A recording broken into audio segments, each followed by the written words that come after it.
人じゃない僕ら繋がってるから明日へと生み出したくなったんだそれぞれの夢の色つないでこの空に鮮やかな虹をかけよう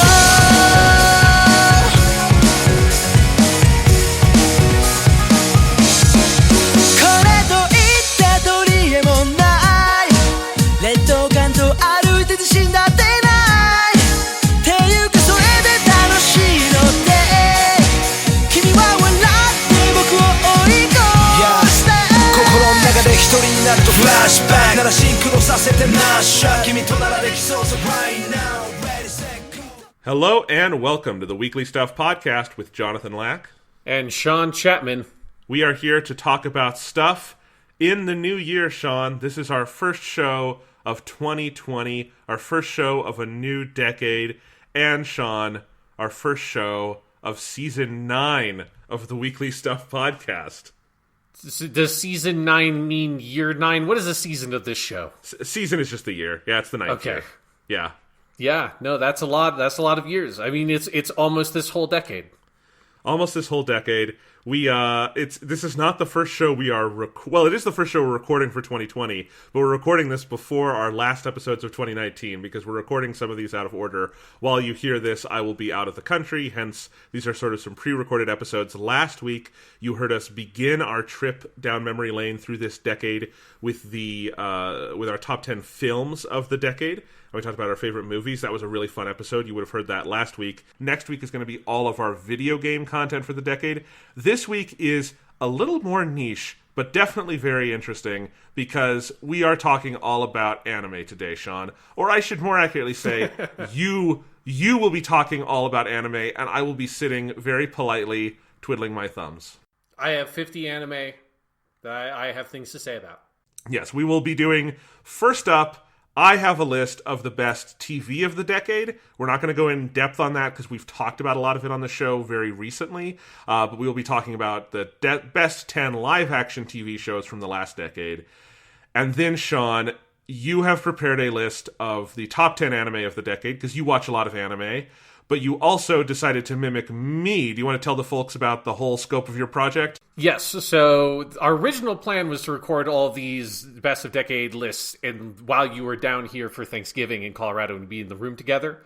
So we did that for the top 10 movies, and then Colorado got hit with a massive blizzard, so you got the hell out of Dodge while the getting was good. So I then had a little extra time because for the movies, Jonathan, you didn't just do a top 10 list, you did technically a top 50. Yes. And only the top 10 were ranked. And since we had extra time between these recordings, I was like, I wonder how much anime I actually have seen this decade, because this decade was the decade of anime watching for me, because it was the decade where I learned how to speak Japanese. And so then I quickly realized I've seen a lot of fucking anime. I've seen most major shows that have come out in the past 10 years. So I decided I would put together a top 50 as well, with the top 10 ranked, and then the bottom 40, as you did, Jonathan, by the year that they released. I am very excited about this, Sean. I'm really excited to hear your anime list because my anime knowledge, as I think we've talked about on the show before, is I have depth but not breadth. Like, the things I love in anime, I love deeply, and I own and watch obsessively, and but I tend to get into, big shows with way too many episodes, Mm-hmm. And which is why Gundam is the perfect franchise for me, because it's one big franchise with an endless array of episodes, but it's a bunch of little shows.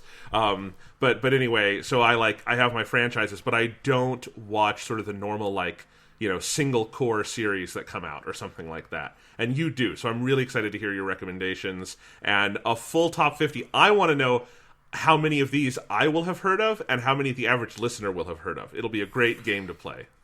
Yeah, because this is kind of like with you, and you find there's more opportunities for you to talk about movies on this podcast, but other than us doing the Gundam thing, I typically don't bring up a lot of the anime I watch because it's not super topical. Every once in a while, when I watch something like My Roommate is a Cat, and I'm also watching Game of Thrones at the same time, I think that's the last time I brought up an anime I watched on my own on the show, because it was better than Game of Thrones, and I still stand by that attitude completely. Is My Roommate is a Cat on your top 50?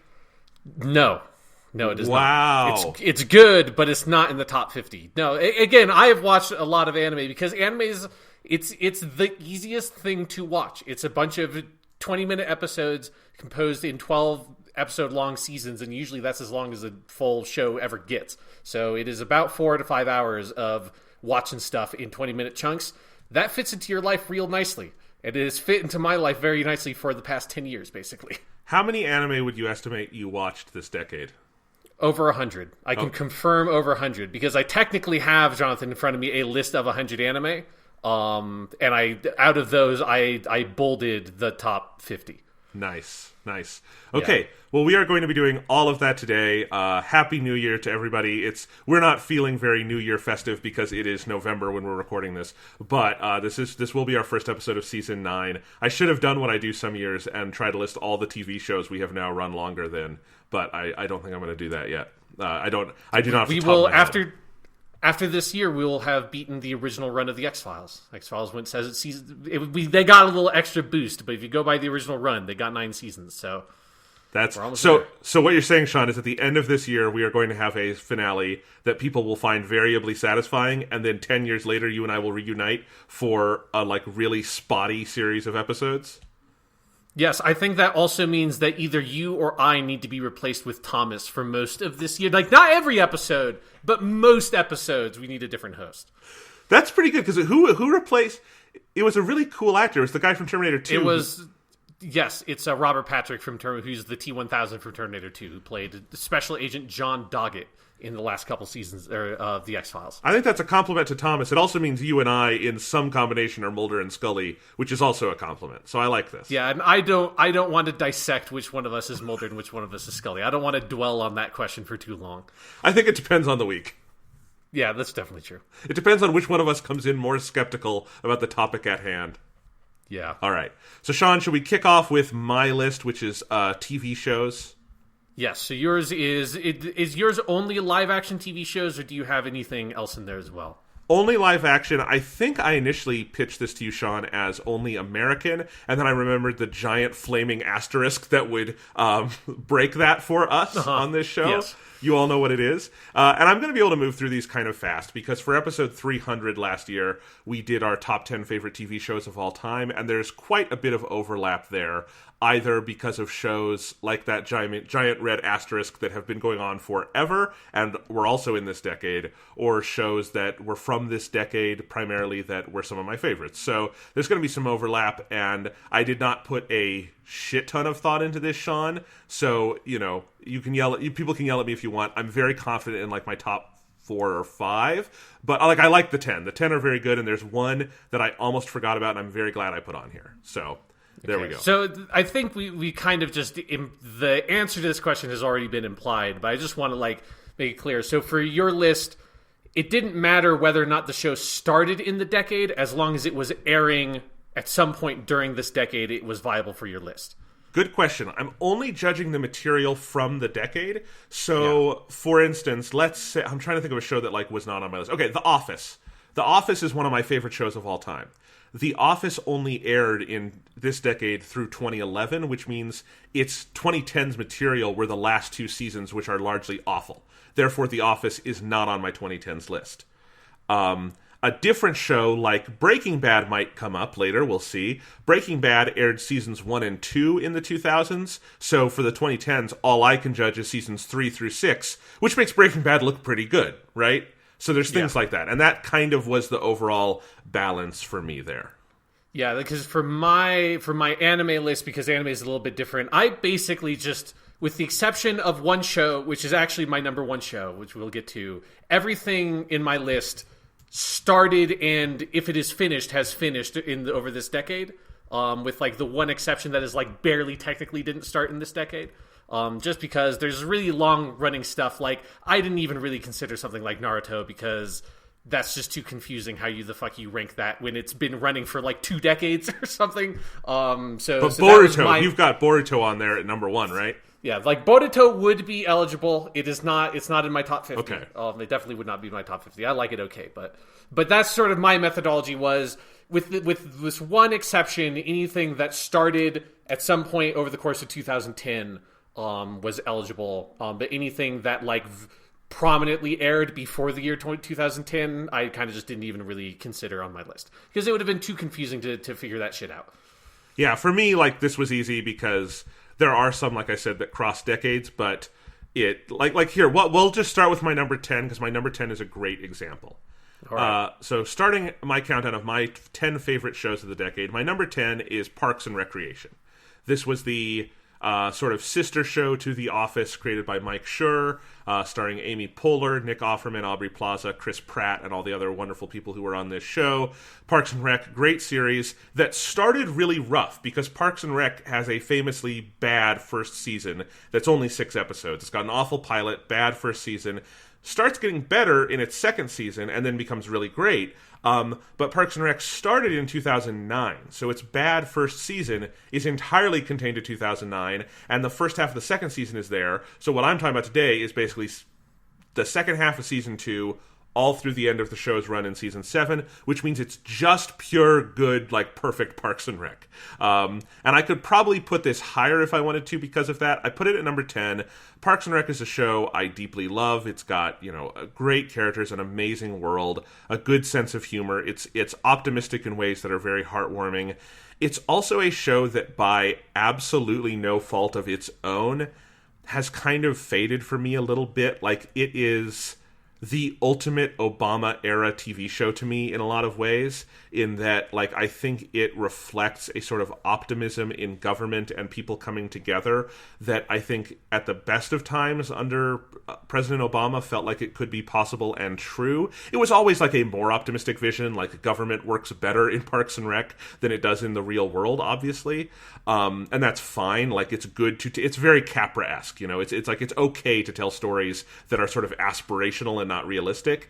But I do think in the depths of the Trump era that has followed, Parks and Rec feels like it might as well be a show about people riding around on unicorns. It is so utterly fanciful, and I think that has limited my ability to sort of engage with it over the last 3 or 4 years. But this used to be a show, I would watch over and over again on Netflix or Hulu or wherever, whoever had it. And, nothing that I loved about it, I no longer love. I think Leslie Knope is an all-time great TV heroine. I think, Ron Swanson, played by Nick Offerman, is just one of the great sitcom co-leads. He's an amazing, amazing character. The show is just, it's a deep well of both main characters and then supporting guest stars. It has a very Simpsons-esque sense of world building with this town of oddballs.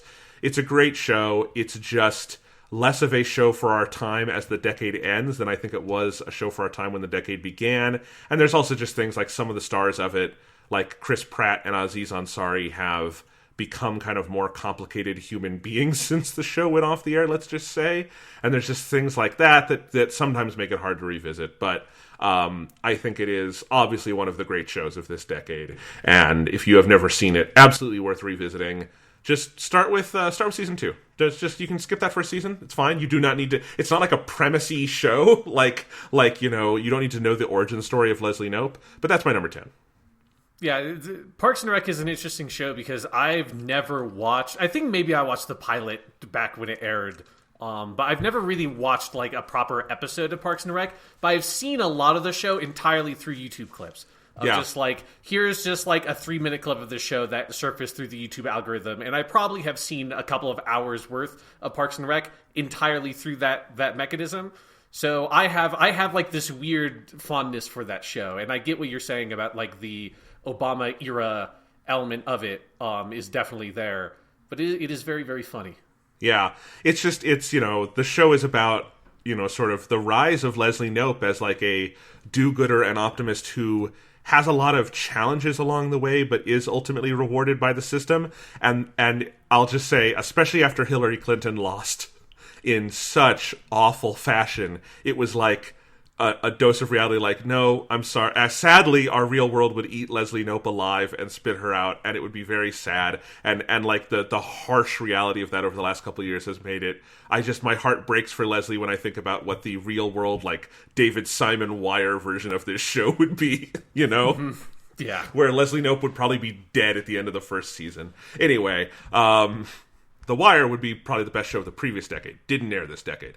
Let's move on to my number 9, which is a show very few people have seen, but it is absolutely one of the best TV seasons and, to me, works of filmmaking of the decade. And that is, I actually forget what network it aired on. I think it was Starz, the Starz network, The Girlfriend Experience. And I'm specifically talking about season 1. There were 2 seasons of this show. I have not seen the second season. It's an anthology thing. So the second season had no character overlap, no continuity, nothing. It was the same creators, but a totally different show. So I'm specifically talking about the 13 episode first season starring Riley Keough. It's Keough. I don't know how she says her name. But she is Elvis's granddaughter, which is a weird, fun tidbit. But anyway, this is a show that was based on the Steven Soderbergh movie of the same name. That the Soderbergh movie stars, I forget her name. It's some porn star who kind of moved into more mainstream acting, and that movie is about a high class escort, and the show is almost nothing to do with that, but it is about a young woman who is a aspiring lawyer. She's in law school. She's doing an internship, and her friend sort of introduces her to this sort of upper class New York world of working as sort of a high class escort.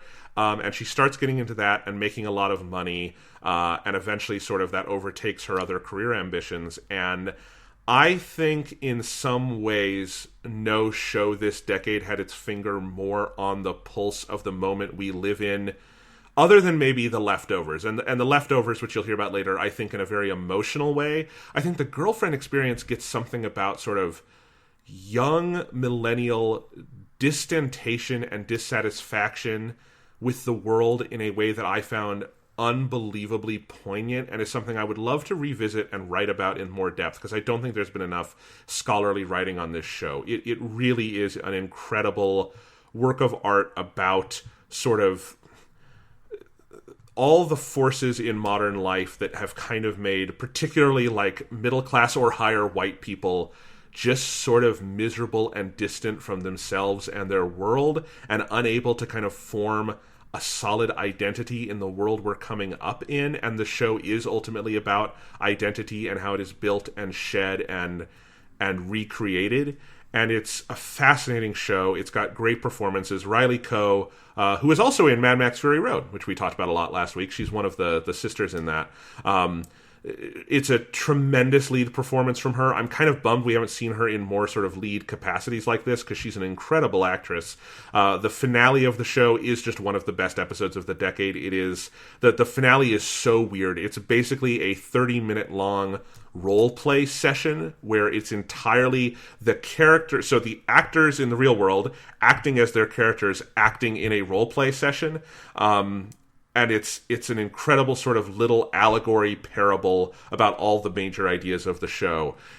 It's also, I think, one of the best uses of the format of the decade, because it is a drama that is a half-hour long, and there needs to be more of that. Some cable networks do it. Definitely Showtime and Starz did several of those this decade. This was the best of those I saw, and I wish there was more ability for kind of we talk about this when we really enjoy The Mandalorian show, Sean, and that's a live-action show that is allowed to just run a half hour if it needs to, and that can be really good, because that means The Girlfriend Experience is not dealing with a bunch of bad B and C plots.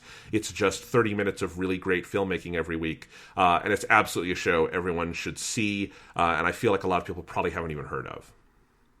Yeah, it is something that I had heard of it and had kind of forgotten about it. I think it's because I always got that and Crazy Ex-Girlfriend mixed up, because the two names are very similar, and so I could never keep straight which one was which. But yeah, it sounds really good. It's really good, and someday I need to see the second season. I've seen the first season because I don't have Starz, but they put it out on Blu-ray, and so I just bought the first season on Blu-ray. They never put the second season out on physical media, and I don't want to buy Starz, so I've just never seen the second season. I probably should just download it at some point and see it, because I'm sure it's interesting as well. But like I said, it's effectively a different show. It's funny you made the Crazy Ex-Girlfriend connection, Sean, because my number 8 show is Crazy Ex-Girlfriend on the CW. We talked about this in my top shows of all time list, because I just was really feeling that show when I went to make, because I was trying to really feel when we made the top 10 list, what shows sort of speak the most to me. This is a show that speaks very deeply to me on a whole host of levels. I love it to death. I love the music. I listen to it all the time. I think I said on my top 10, this is a show that wants every single person who watches it to feel seen and understood. And it does that so effectively. And I think in a decade where we had a lot of good works about grappling with mental health, which is not something I think fiction, like popular mass media fiction, has been good at tackling historically, this was one of the triumphs of that. And if you haven't seen it, it's all on Netflix. It'll probably leave soon because it's a CW show, and then it'll be probably on HBO Max. But just however you can see it, see this show. It's wonderful. Awesome. Speaking of shows that speak to me deeply, number 7, Hannibal. I want to be a cannibal when I grow up. No, not really. But Hannibal does speak to me on a whole bunch of really Baroque avant-garde levels. And, I'm not going to lie, Hannibal's cooking looks really good. Yes. No, I mean, if you're going to eat a human being, it might as well look like that, Sean, here's the ultimate question, because I've seen Hannibal, you've seen Hannibal. We've talked about it before. I'm not going to go into more depth. Yeah. If you were at a Hannibal Lecter dinner, would you eat what he served? Do I know whether or not it's person? Yes, let's say you do. Well, then no. It's if you could not possibly serve up a meal that is made of human flesh in such a way that I would willingly eat it unless I was starving to death. I'm not going to say that I would ever eat another person, Jonathan. What about you? I mean, I'm not going to lie. It looks really good. If you just gave me it looks great. I'm down for it. You wouldn't eat Gillian Anderson's leg in the finale of Hannibal. She's cut it off. She's served it up. You would not take that opportunity. Jonathan, you've been watching way too many fucking artsy goddamn movies about fucking and eating people because, look, I have a massive crush on Gillian Anderson. It is well documented on this podcast. Doesn't mean I want to literally consume her flesh. I keep that in the realm of the metaphorical. I don't want to make it actual. My life is not a movie. I am so glad I have this minute of audio that I can clip out and play as promotion for our fucking weird ass show now. You're the one who brought it up. All right. Number 6, in a hypocrisy that I have no idea how I'm going to reconcile because this show was not on my top 10 of all time. It is higher on my top 10 of the decade than 2 shows that were on my top 10 of all time, and that is Mad Men. Because Mad Men probably should have been on my top 10 of all time, but for some reason it fell off. But Mad Men aired seasons 4, 5, 6, and then 7A and 7B. I wrote about many, if not most, of those episodes. Mad Men is one of the best shows to ever air on American television. Its first 3 seasons are phenomenal, but I think it in some ways found an even deeper gear overall in the back half of the series. 4 and 5 are... season 1 of Mad Men is probably the most sort of perfect season overall if you just list the hits, but I think even saying that, I don't know, seasons 4 and 5 are just kind of 2 perfect seasons of television. The number of just incredible masterpiece episodes in those 2 seasons are incredible. Season 6 is one of the weaker ones, but weaker relative. It's also got a ton of amazing content, and then I think the final seasons are great. Mad Men is definitely one that has been marred a little bit by time in that we've learned some pretty nasty things about Matthew Weiner, the guy who wrote it. But to my knowledge, we haven't learned anything nasty about all the people who were on it, and there were many, many great performances. I think Mad Men pretty much speaks for itself, and I will refer you to a lot of my writing on the show, which I'm very proud of. It's a show I love. It's a show I loved writing about. And when I kind of looked at the overall list, I'm like, but Mad Men's 2010s content was so Titanic to me. It had to be on here. I don't exactly know how I wound up at the order, but ordering things is kind of stupid, so that's okay. Yeah, and I will say, I'm pretty sure that my video game list does not contradict any lists I've had previously, but if for the movie one, there's something slightly different to me about favorite of the decade in favorite. There's something weird about that's why I put Mad Max Fury Road above Shin Godzilla on the movie list, even though personally I think I probably like Shin Godzilla more in several ways because I'm a Godzilla person. But Mad Max Fury Road was the movie of the decade in such a way that it felt like this is the list that Mad Max Fury Road gets to be on top of. And I think there's just a slightly different flavor to a best of the decade list versus a best of list. Yeah, because I think something like Hannibal is weirdly timeless to me. And obviously, Hannibal was barely watched. I'm not going to go out there and argue Hannibal had a huge influence on like filmmaking and TV this decade. It didn't. So it can be one of my favorites. But like, I think if you're just talking about TV and like impact and what TV defined the 2010s for me, Mad Men 100% defined TV for the 2010s for me more than Hannibal or Crazy Ex-Girlfriend, even if those two shows, probably in my heart of hearts, I do like more. So I think, thank you for saying that, Sean, because that actually helps me. I knew there was some logic to it. It felt right to me, but I couldn't verbalize it. Yeah, no, again, I totally get it. Again, I'm pretty sure my video game list did not quite run into that, but there were a couple of moments where I wavered. I felt like, what is a best of decade list? What are we doing with our lives? Indeed. So, into my top 5, my number 5 is the Vagatu, the Vince Gilligan Albuquerque televisual universe. And this does not include kind of any complete work, because this would be Breaking Bad seasons 3 through 6 aired this decade. Better Call Saul seasons 1 through 4. Season 5 is coming back in like a month or so that's early 2020. The only complete thing we have is El Camino, the Netflix movie from 2019. So it's kind of odds and ends, but it's a bunch of really great odds and ends. I love Better Call Saul to death, as I've told y'all. I obviously love Breaking Bad as well. Breaking Bad seasons 3 through 6 is peak Breaking Bad in a lot of ways. Yeah. I mean, you're getting season 3 and all its amazing highs like Fly and 1 Minute and the finale Half Measure, Full Measure. And then season 4, you have Face Off with Gus Fring getting half his face blown off, which was pretty cool. And then, you know, I think probably to me, I'll tell you at the end what my top like 3 or 4 episodes of the decade are, but in that mix is absolutely the Breaking Bad episode Ozymandias from the end of Breaking Bad, near the end of the final season. Ozymandias is one of the great scripted hours of dramatic television ever. And then Better Call Saul, I think, is an overall improvement on the parent show, even though I don't think I'd point to any one episode of Better Call Saul that is on the level of Ozymandias. And then El Camino is just a great little movie that was just awesome, just like 2 hours of fucking awesomeness, and really I think helped cement the Vagatu as a titanic work of the decade. I feel like we need to specify, though, that El Camino cannot be counted because El Camino is a movie, not a TV show. It's a TV movie. It was on Netflix, and it didn't. I guess it did play in some theaters, but it was not released first to theaters. It cannot. No, it doesn't count. You can't. No, nuh-uh. I mean, it can be where it is on the list. I'm just saying El Camino can't be counted. I'm not going to stand for that. I say it's a TV movie, so it counts. TV movie is not a TV show. My number 4 is the best show streaming has produced thus far, and for all we know, maybe ever will, and that is Netflix's BoJack Horseman, which almost aired in its entirety this decade. The final season, the 6th season, was split in 2. Part 1 aired in October of 2019. Part 2 will be airing later this month in January 2020.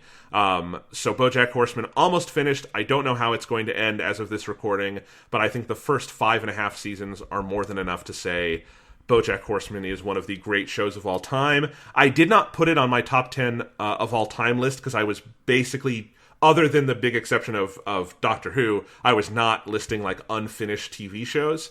So BoJack Horseman was not even considered for that. I think when BoJack Horseman is finished, it probably will be one of my favorite shows ever made. I think it has, in some ways, outdone Mad Men for me in terms of what themes it takes on, and that it takes on a lot of the same themes of sort of ennui and, again, that kind of the same thing Girlfriend Experience does, distantation and, you know, kind of broken, alcoholic, messy people who have privilege dealing with all of that.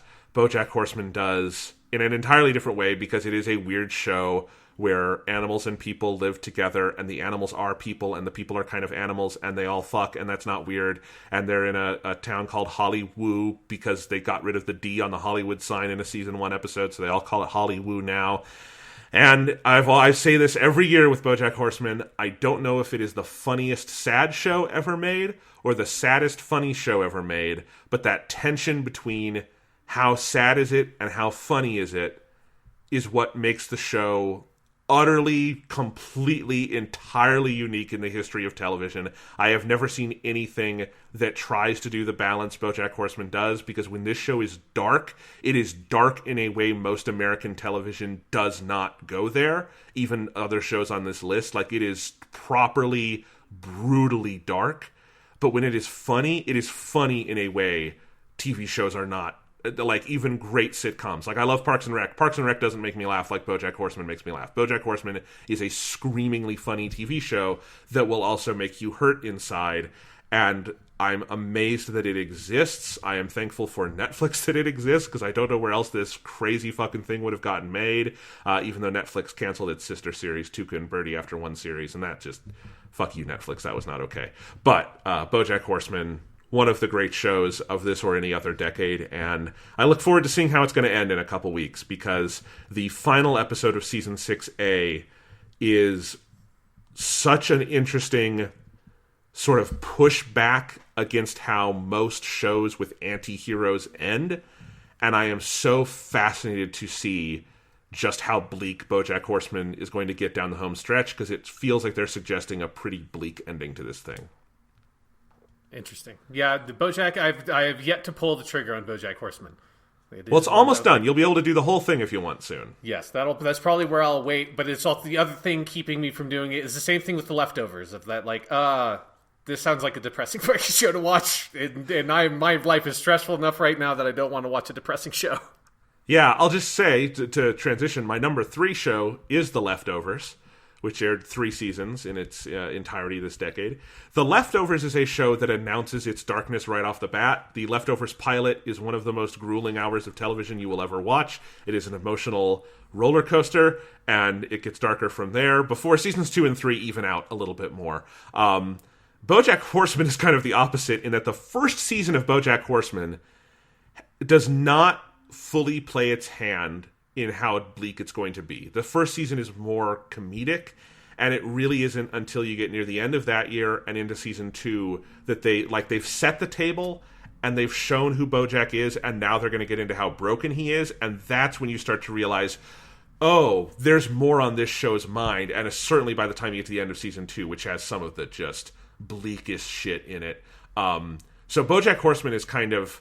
I know this will sound like a pun, but I don't know how to say it. It's kind of a Trojan horse of a dark show. The Leftovers it is not trying to trick you. The Leftovers announces what it is, and it's one of the most brilliant shows ever made. Damon Lindelof is one of my favorite TV creators, with Lost, The Leftovers, and now Watchmen, which I assume you and I are going to talk at some point. We might have already done an episode on the Watchmen HBO series by the time this airs. I have no idea. We're going to get there eventually.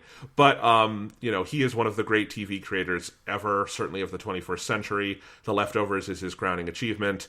International Assassin, or all of the Reverend Jameson episodes, or maybe even the season 3 finale. All of these would be ones that would also be on my top of the decade list for just episodes.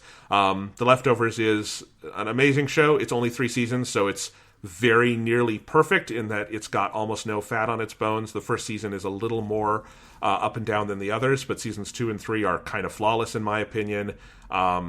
Just incredible stuff. Awesome. And one day, Sean, you will work up the nerve to watch it. It'll happen one day. Yeah. All right. My number 2 is Doctor Who. And to define this, I'm just going to say Doctor Who, the Steven Moffat years. It's a nice, convenient bucket you can use for 95% of Doctor Who from this decade. Yes, because, well, let's say the Steven Moffat years and the final episode of David Tennant, because David Tennant left on January 1st, 2010 is the End of Time Part 2, which is a great Doctor Who episode. Fantastic, yeah. And then in April, Season 5 starts. That's when Matt Smith and Moffat are brought on board, and that's the beginning of their tenure. So the 2010s for Doctor Who include the tail end of David Tennant. They include all of 11, all of 12, and then the show was unceremoniously canceled. And it sounded like they were going to do a female Doctor, which sounded really cool, but I don't know. Chris Chibnall went to live in a nunnery somewhere, and they didn't write any more, and we don't know what's going on with Doctor Who, but there hasn't been any more Doctor Who, and that's really sad to me. But yeah, Doctor Who, when it was still on the air this decade, made some fucking great television. Season 5, one of the best seasons of TV this decade. Season 9, one of the best. Season 10, one of the best. And all the others, good in various ways. The only one that is truly kind of is season 7, and even that's got some good stuff in it. So there you go. Doctor Who. I think we've talked about it, Sean, but Doctor Who... It might have come up. Yeah, and like just placing it in Doctor Who history, I think you and I would both agree this was one of its best decades, right? Oh, I mean, we talked about it on my top 10 TV shows, but I'm officially Peter Capaldi is my favorite Doctor, so that's where I could not possibly disagree with you. Unfortunately, I have been thinking about the situation we're in, where we're not super far away from there being new Doctor Who in the actual world we live in. Wait, they uncanceled it, Sean? Yeah, not in the fantasy you've constructed for yourself. We've not discussed, and I haven't thought about it much other than there was a new trailer. Yeah. So, Doctor Who, it was very, very, very, very good this decade with one asterisk, and that asterisk is definitely not season fucking 7. No. Yeah, I mean, that's just elephant in the room. Season 11, like, all of Doctors 11 and 12 is so, and particularly 12, is so good that season 11 could have been even worse than it was, and it would not drag down its position on this list. Heaven Sent, I think, is my favorite TV episode of these last 10 years. So, like, Doctor Who easily gets the number 2 spot. But season 11 might be the worst full season of TV I watched this decade. Because usually I would pull the ripcord on something that bad, but it's Doctor Who, so I watched all of it, and we podcasted about all of it. And I don't think I watched start to finish a season of TV this decade that was that bad, and that just soul-crushingly boring, and just devoid of any semblance of theme or ideas other than the Doctor loves Amazon now and is a corporatist and kind of a fascist in places, which was weird. Yeah, Doctor Who got bad. I hope it gets better. I love you, Doctor Who. I hope you improve. I would love for Jodie Whittaker to get to do some good episodes before she does Big Finish 30 years from now. But I'm worried we're headed for a 6th Doctor situation where she won't really get to stretch her legs until they're doing audio. And even then, the 6th Doctor had better shit than what she was given. Man, if Jodie Whittaker can get a Vengeance on Varos, I will be happy. If we can get a Vengeance on Varos for Jodie Whittaker, then we will, have done something with this year of Doctor Who. And there's a whole season. They could have learned. They could improve. But how could we be fans of Doctor Who and not look on the bright side of life and be optimists towards things can get better? Things can absolutely get better, and even if they don't for a while, boy, the 2010s were incredible for Doctor Who. Just full on some of the best TV you could see week in and week out, and culminating in the the closest to a perfect run any Doctor has ever had for Peter Capaldi. In that it's not a perfect run. There are some clunkers in there, but probably the ratio is about as high as any Doctor has ever had. Yes, I would say so. It is. What is it? Because Tom Baker. If you cut Tom Baker's run in half, his first half probably has a higher ratio. Yeah. But his whole run, his last season, you got Meglos in there. There's some bad fucking Tom Baker episodes that are out there, man. Yeah, if you break it down by showrunner, like Robert Holmes still has obviously the highest batting average, but Steven Moffat, easy number 2. Oh yes. All right. Sean, my number 1, it's Twin Peaks: The Return. Of course, it's Twin Peaks: The Return. Yeah. Uh-huh. Any list that is not putting Twin Peaks: The Return as the best TV show of the decade, I feel sorry for that person. I feel sorry for their inability to feel joy. I feel sorry for their inability to appreciate great art when they see it, because Twin Peaks: The Return is pretty much as good as visual media art gets. If this would probably be on here for nothing else than the 5-minute sequence where the dude is sweeping the floor while Green Onions plays.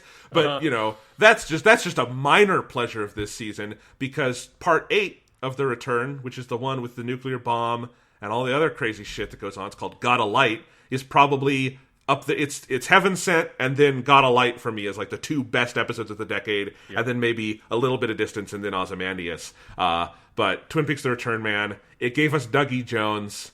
We got to talk about Dougie Jones for 18 weeks. We got to talk about this crazy show on this podcast. Twin Peaks: The Return.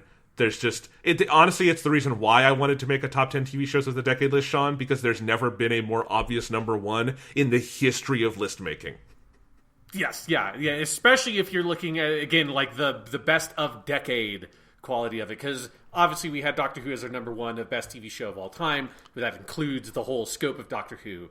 But if you're looking at what was only released in this decade, and also what feels like the seminal work of television produced in this decade, like we love Doctor Who, but Twin Peaks: The Return feels like the thing. Like that's the thing. It's the Mad Max Fury Road of TV of the 2010s. It is just so very much the best TV show that came out in the past 10 years. It is so the best TV show of the decade of the 2010s that there is nothing that could budget from that. The spot in my mind. My number two would be the same, in the same order.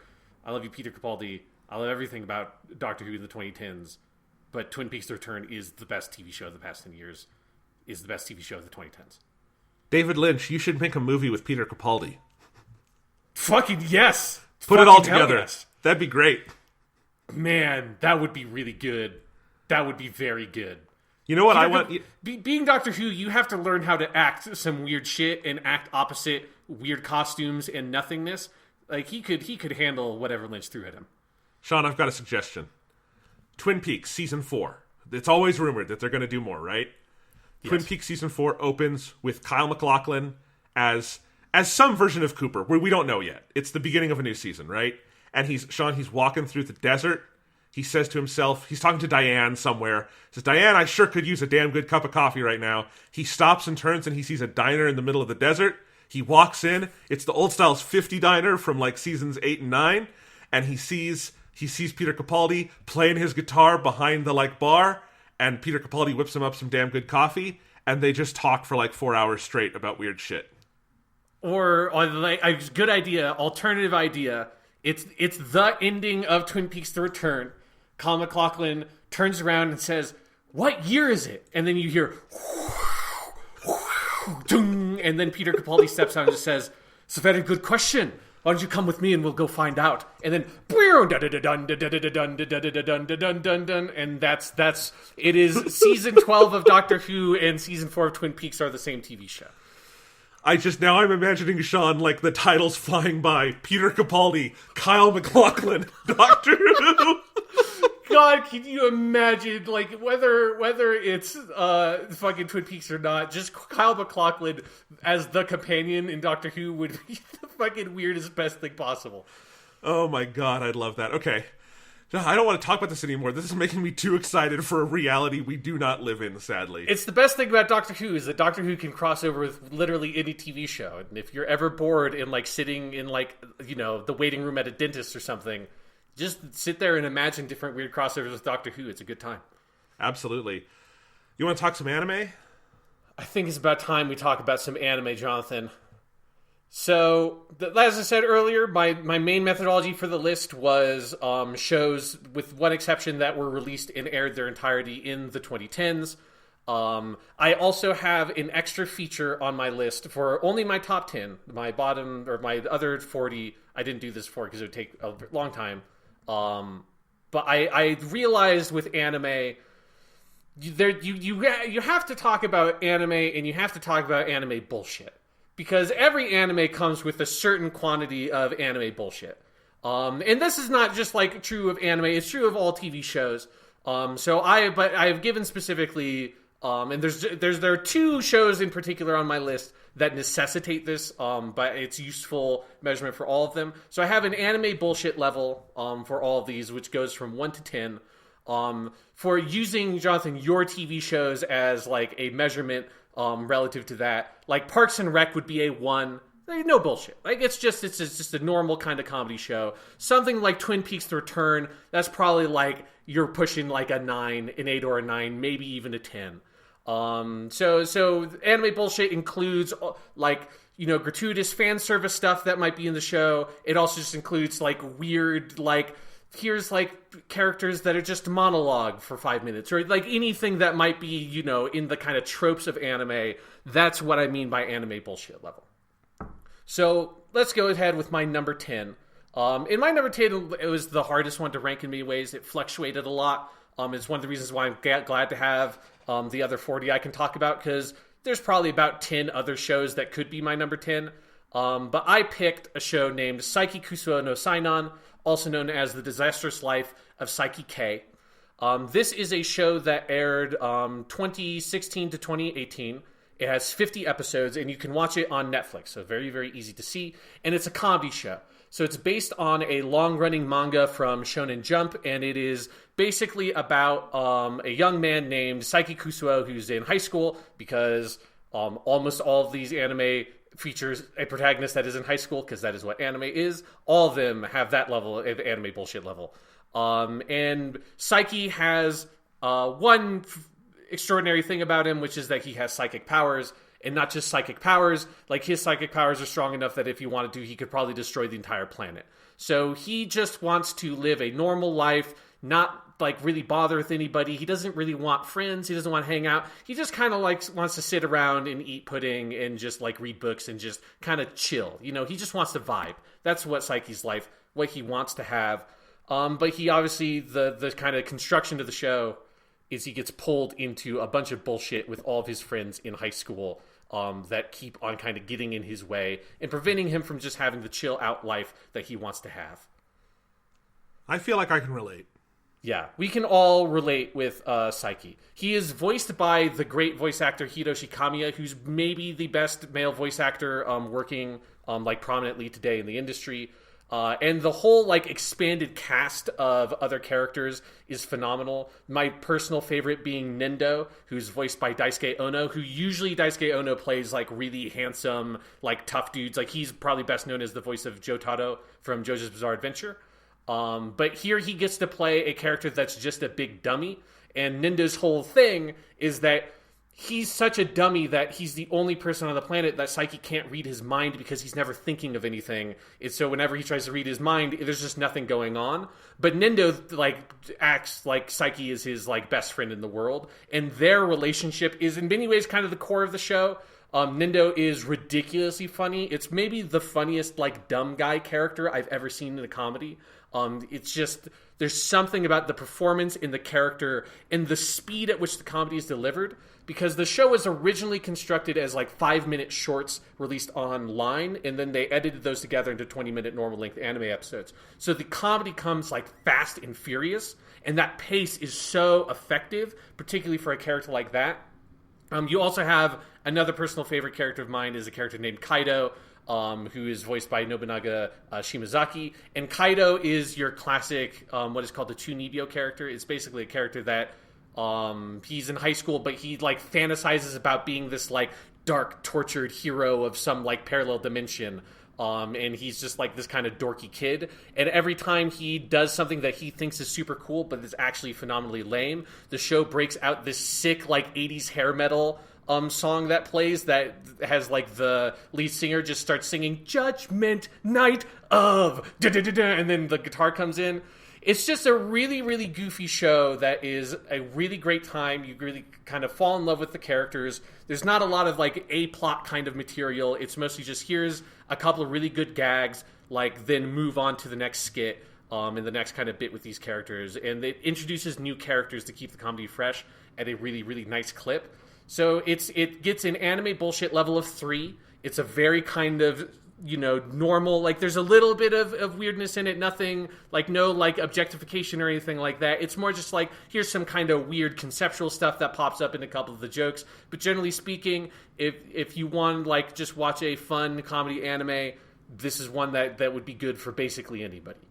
How many episodes did you say this one was? I think it's 50 total. It's basically 2 seasons of 25 episodes each. And then actually, by the time this airs, Netflix should have an additional 6 episodes up that are basically like an OVA miniseries that they've done that I haven't seen because it hasn't released over here yet. So there's probably going to be an extra little bit of Saiki Kusuo that I will have watched by the time this airs, but I have not yet seen. That sounds fun. I want to check this one out. It's very fun. It's very good. My number 9 is a show that is not very fun, but is still very good. It's a show called Shin Sekai Yori, also known as From the New World. I believe this is still up on Crunchyroll. This is a show adapted from a novel. It's basically like a young adult novel. So one thing that's really nice about this show is that it has a beginning, middle, end. It completes itself in the entirety of the running of the show. It's 2 cores, so it's a 25 episode long, produced by A1 Pictures, which makes some very good shows. And From the New World is really cool because it's got this, like, if you're like a big fan of young adult novels, like modern Western dystopia young adult novels, it's got a similar kind of structure to it. It is set in some sort of near future that is kind of post-apocalyptic, but it's not like the world has been destroyed, but society has been built up again, but there's like, it's a weird, oppressive kind of society, and you're following a group of children that grow up over the course of the show. And at the beginning, they just kind of follow and do whatever the adults say because they're little kids. But you slowly kind of start peeling back the curtains of what makes the society tick, what is actually going on. The kids all have kind of low-level supernatural kind of abilities, and you kind of start to figure out what's going on with that over the course of the show. There's also some sort of low, kind of like fantasy elements, that there's this race of kind of mutated rat creatures that live outside the city that they run into at one point. And so it's got a really fantastic animation. It's got a really great aesthetic. And it also has this very kind of intense psychological drama and like almost pseudo horror. Like it doesn't have like, I wouldn't say most of it feels horror-y, but there are some episodes that have this kind of horror quality to it, especially once you start getting into the home stretch of the show. There are things that this show sort of discusses and things that it never explicitly shows you what happens to some of these characters, but you kind of put the pieces together of like what their fate must have been. And the show kind of goes to some dark, interesting places. And so it gets an anime bullshit level of 6. Not too bad. It's kind of in the middle area. That there's a little bit of objectification, nothing like that bad. It weirdly enough, it has a manga adaptation that has like full on like explicit sex scenes, which I do not know how that manga did that because the anime does not have any of that. But I remember seeing on like a discussion forum, someone posted images. I'm like, oh wow, that's weird. There's a little bit of sexualization, but the show kind of incorporates that into the scope of the themes it looks at with its protagonists, and then it has some kind of conceptual psychological horror stuff that I don't think anything other than anime or like anime style media could ever pull off. So anime bullshit level out of 6, but I would generally recommend it for if you're someone who's not like necessarily seen a lot of anime, but you kind of like that dystopian young adult fiction kind of thing. Shinseki Ori is a great fucking show. This is a show also, Jonathan, now that I realize it. I don't know if you remember this happening, but I remember specifically when I watched the show, because it was the summer that we were taking Japanese 2 together at Boulder, and I came into the class like sort of dazed, and you're like, Sean, what's up? Like, what? Why? And I was like, dude, I just watched this fucking thing last night. I had like marathon 6 episodes of the show. And in that 6 episode stretch, one of the more like shocking kind of things happens, because it's definitely a show that has like cliffhangers and stuff that kind of leave you hanging. I was like, holy fucking shit, this show is it's very good, and it pulls you through really well. I vaguely remember that now that you say it, because that probably would have been just a one-off, like, Sean looks a little weird today, and you're probably remembering like, oh my god, this crazy thing I saw. So it's different yes. levels of memory for the two of us there. Definitely. But I want to watch this now too. This sounds great. It's fucking fantastic. So moving on to my number 8 is a show called March Comes In Like a Lion, or Sangatsu no Lion, which is the Lion of March. But the official full English title of March Comes In Like a Lion is so fucking good that's how I think of this show. These all have really good titles so far. They have fantastic titles, yeah. This is produced by the studio Shaft, which Shaft is one of the best studios. Like it's that Shaft and Ufotable are the two main studios. It's no relationship to other Shafts you might know. Samuel L. Jackson is not in this one. Damn right. But March Comes In Like a Lion is a sort of coming-of-age, slice-of-life story about a young shogi, professional shogi player, shogi being basically Japanese chess, named Rei. And he's basically, I think in the fiction of the show, he's like the youngest person ever to become professional. So he's like a shogi prodigy. And really the show is one of the most effective looks at depression I've ever seen, because Rei is a young man who is clearly very depressed. You find out early on in the show that his family, his parents, and his younger sister were killed in an accident when he was very, very young, and he was adopted by a family friend who was a professional shogi player who kind of brought him up, Ray up to be a shogi player. And then Ray has this very complicated relationship with that foster family and his two foster siblings, particularly his older sister from that family. So by the beginning of when the show starts, he has moved into an apartment on his own and is living on his own, trying to make a living as a professional shogi player. And so about one half of the show is him dealing with sort of the difficulties of the world of professional shogi. If you know nothing about shogi, this show is completely accessible. You don't have to be worried that word just is I have no idea what the fuck anyone's talking about. They explain all the concepts you need to know within the show itself. And so half of it is that kind of sports anime thing. But then the other half of it is this kind of coming of age slice of life drama story where Ray has also kind of developed this weird friendship with this family of three sisters, one of whom is very old and is probably 20 or so, one of whom is in the middle and is about Ray's age, and then one who's very young and she's 6 or 7. And so they act as this kind of warm kind of hub almost, that they live in this rundown old house that family has probably lived in for 80 years or something. It's a Showa era house that made post-war or something, and Ray lives in this very sterile apartment. And so the contrast of the show draws between him living on his own in his depressive episodes and then him kind of being pulled in with this family who they have their own kind of traumas that they, for reasons that they kind of pull Ray in related to them kind of trying to heal their own traumas.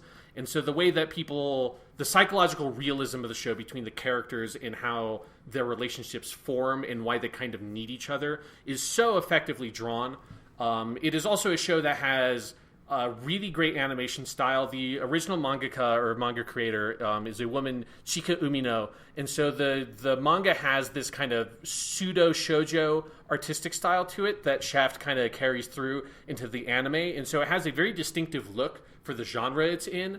And they do great stuff with the color palette and kind of shifting tones based on where Ray is at mentally at that point in the story, whether or not he's in a depressive episode. So the show uses heavy kind of blue and white tones. Sometimes when it's really harsh for him, they use this kind of metaphorical imagery of him drowning in deep dark waters, and then the very bright warm orange tones of the house with the sisters. It's just a really phenomenally put together show that I think for me captures something about the whole scope of what it is like to live with depression, because it's not something like a Neon Genesis Evangelion where it's just kind of in the valley almost 100% of the time. To me, March Comes In Like a Lion understands the kind of ups and downs of that experience, that it's not just you're sad all the time and you never want to do anything. It is a nuanced experience that is developed through a large part with your relationships with the people around you, people who you care about and who care about you, and how that kind of affects those relationships. And March Comes In Like a Lion is a really kind of sophisticated, I think, overall look at that. That also has some fun kind of sports anime drama to kind of keep the plot moving forward.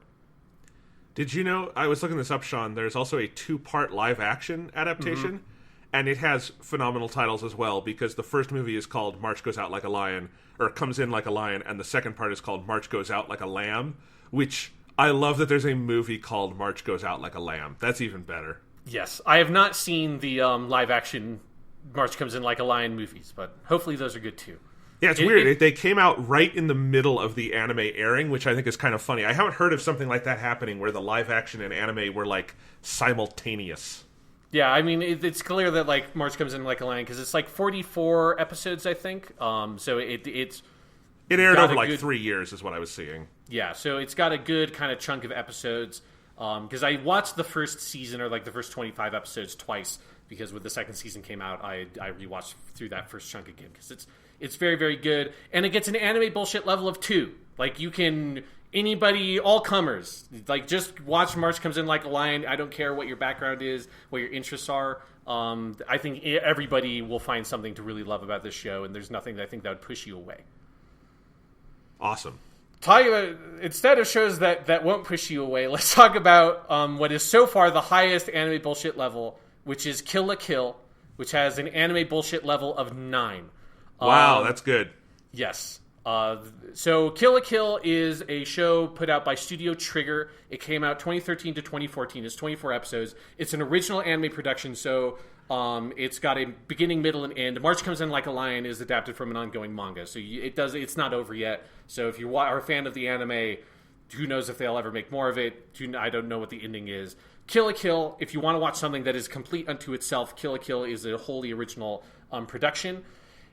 The reason why it gets an anime bullshit level of 9 is the show has a really unique aesthetic that utilizes a very excessive, kind of gratuitous version of the Sailor Moon, like, young girl transformation thing. So if people have seen Kill la Kill, the main thing you probably would have seen is what the main character or another character, Satsuki, looks like when they have transformed, which it is like full midriff, completely exposed, like even like the underpart of her boobs completely exposed. Obviously no nipples, but it is an extreme costume in that sense.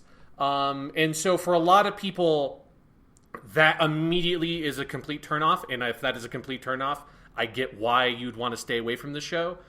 But the show deals with that stuff within the scope of like what it wants to talk about.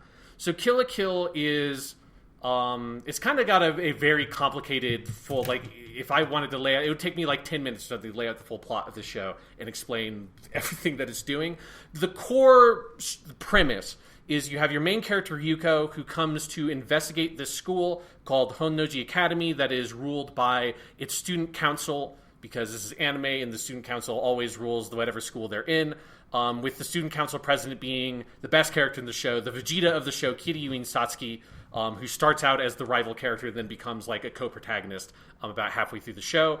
And Kiryuin Satsuki is the daughter of the main antagonist, Ragyo, who is this woman that basically runs this fascistic fashion company that is this, like, basically like, what if Disney was a fashion company? Instead of ruling the world through media, it ruled the world through fashion and clothing.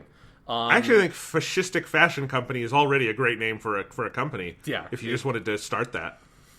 I mean, that it is what it is. So eventually, Sean, that word will have lost enough meaning that someone will do this. Yes, someone will do this. So Satsuki is kind of running this school as an experiment to test out what are called their Japanese names are Goku uniforms. No similarity to the Dragon Ball Goku. It's a different kanji. It's the kanji for like Gokudo, like the Yakuza thing. But the Goku uniforms are these uniforms that basically when you put them on, they give you like some sort of kind of superpower. They make you really strong, or it's usually something related to your abilities or like who you are as a person. It'll like accentuate something about you. And the more kind of higher up you go up in the school, the better uniform you get, which the more powerful you are. And so that's kind of how this school is run. Our main character comes to investigate it because her father was brutally murdered by a woman with a sword that is basically like one half of a giant scissor. And she kind of tracks down this killer related to in some way to this school. And over the course of that investigation, she ends up getting her own kind of superpowered uniform called Senketsu, who is also a like sentient being, and he can talk to you. He's one of the main characters. And when he drinks some of her blood, that's when she transforms into the sort of like hypersexualized version of herself and like this super exaggerated version of Sailor Moon, basically. The reason why I say that the show kind of incorporates that kind of objectification lens into what it's talking about is, one, while the show does, like, obviously that costume is sexualizing and objectifying, but the way the show deploys it, I don't think is ever meant to actually be titillating, because I have seen anime that uses that stuff to try to be titillating, and honestly, less so than even Sailor Moon. It feels like it's trying to sort of use this as a tool to kind of sexually gratify the audience. What the show's interested in is kind of investigating in almost this, like, Althusserian way, the way that, like, systems of power create subjects, and one of the like lenses that happens through is through clothing and through fashion. And so really the whole story is about the ways that the clothing we wear, which especially if you think about a society like Japan that has basically mandated school uniforms in like 95% of the schools, it's clear like why this would be a theme you'd be interested in. The way that clothing kind of reproduces you as a useful kind of member or subject of the state.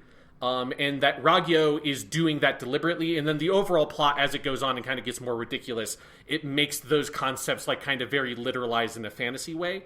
And the most interesting part of the show is the way that it investigates that through the dual lenses of Ryuko, who's our main character, and then Satsuki, who slowly kind of becomes the co-protagonist over the course of the show. Who Satsuki is amazing because she's a character that like takes no bullshit from anybody.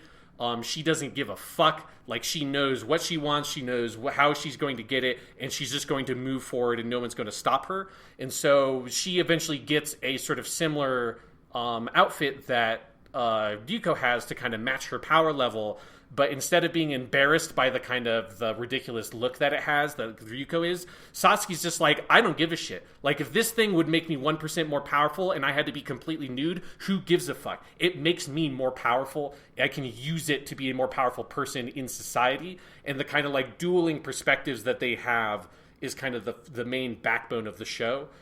So it's a kind of show that it's very easy to bounce off of in the first couple of episodes, which is actually what I did the first time I watched it. And I kind of had to come back to it because it had a really good reputation. But once you get into it, there's a lot more going on under the surface than you would expect. So that's kind of one part of it. The other part of it is that with the exception of my number one, this is like for me easily the best directed anime season of the past 10 years. It is directed by a man named Hiroyuki Imaishi, who's directed a bunch of really good stuff.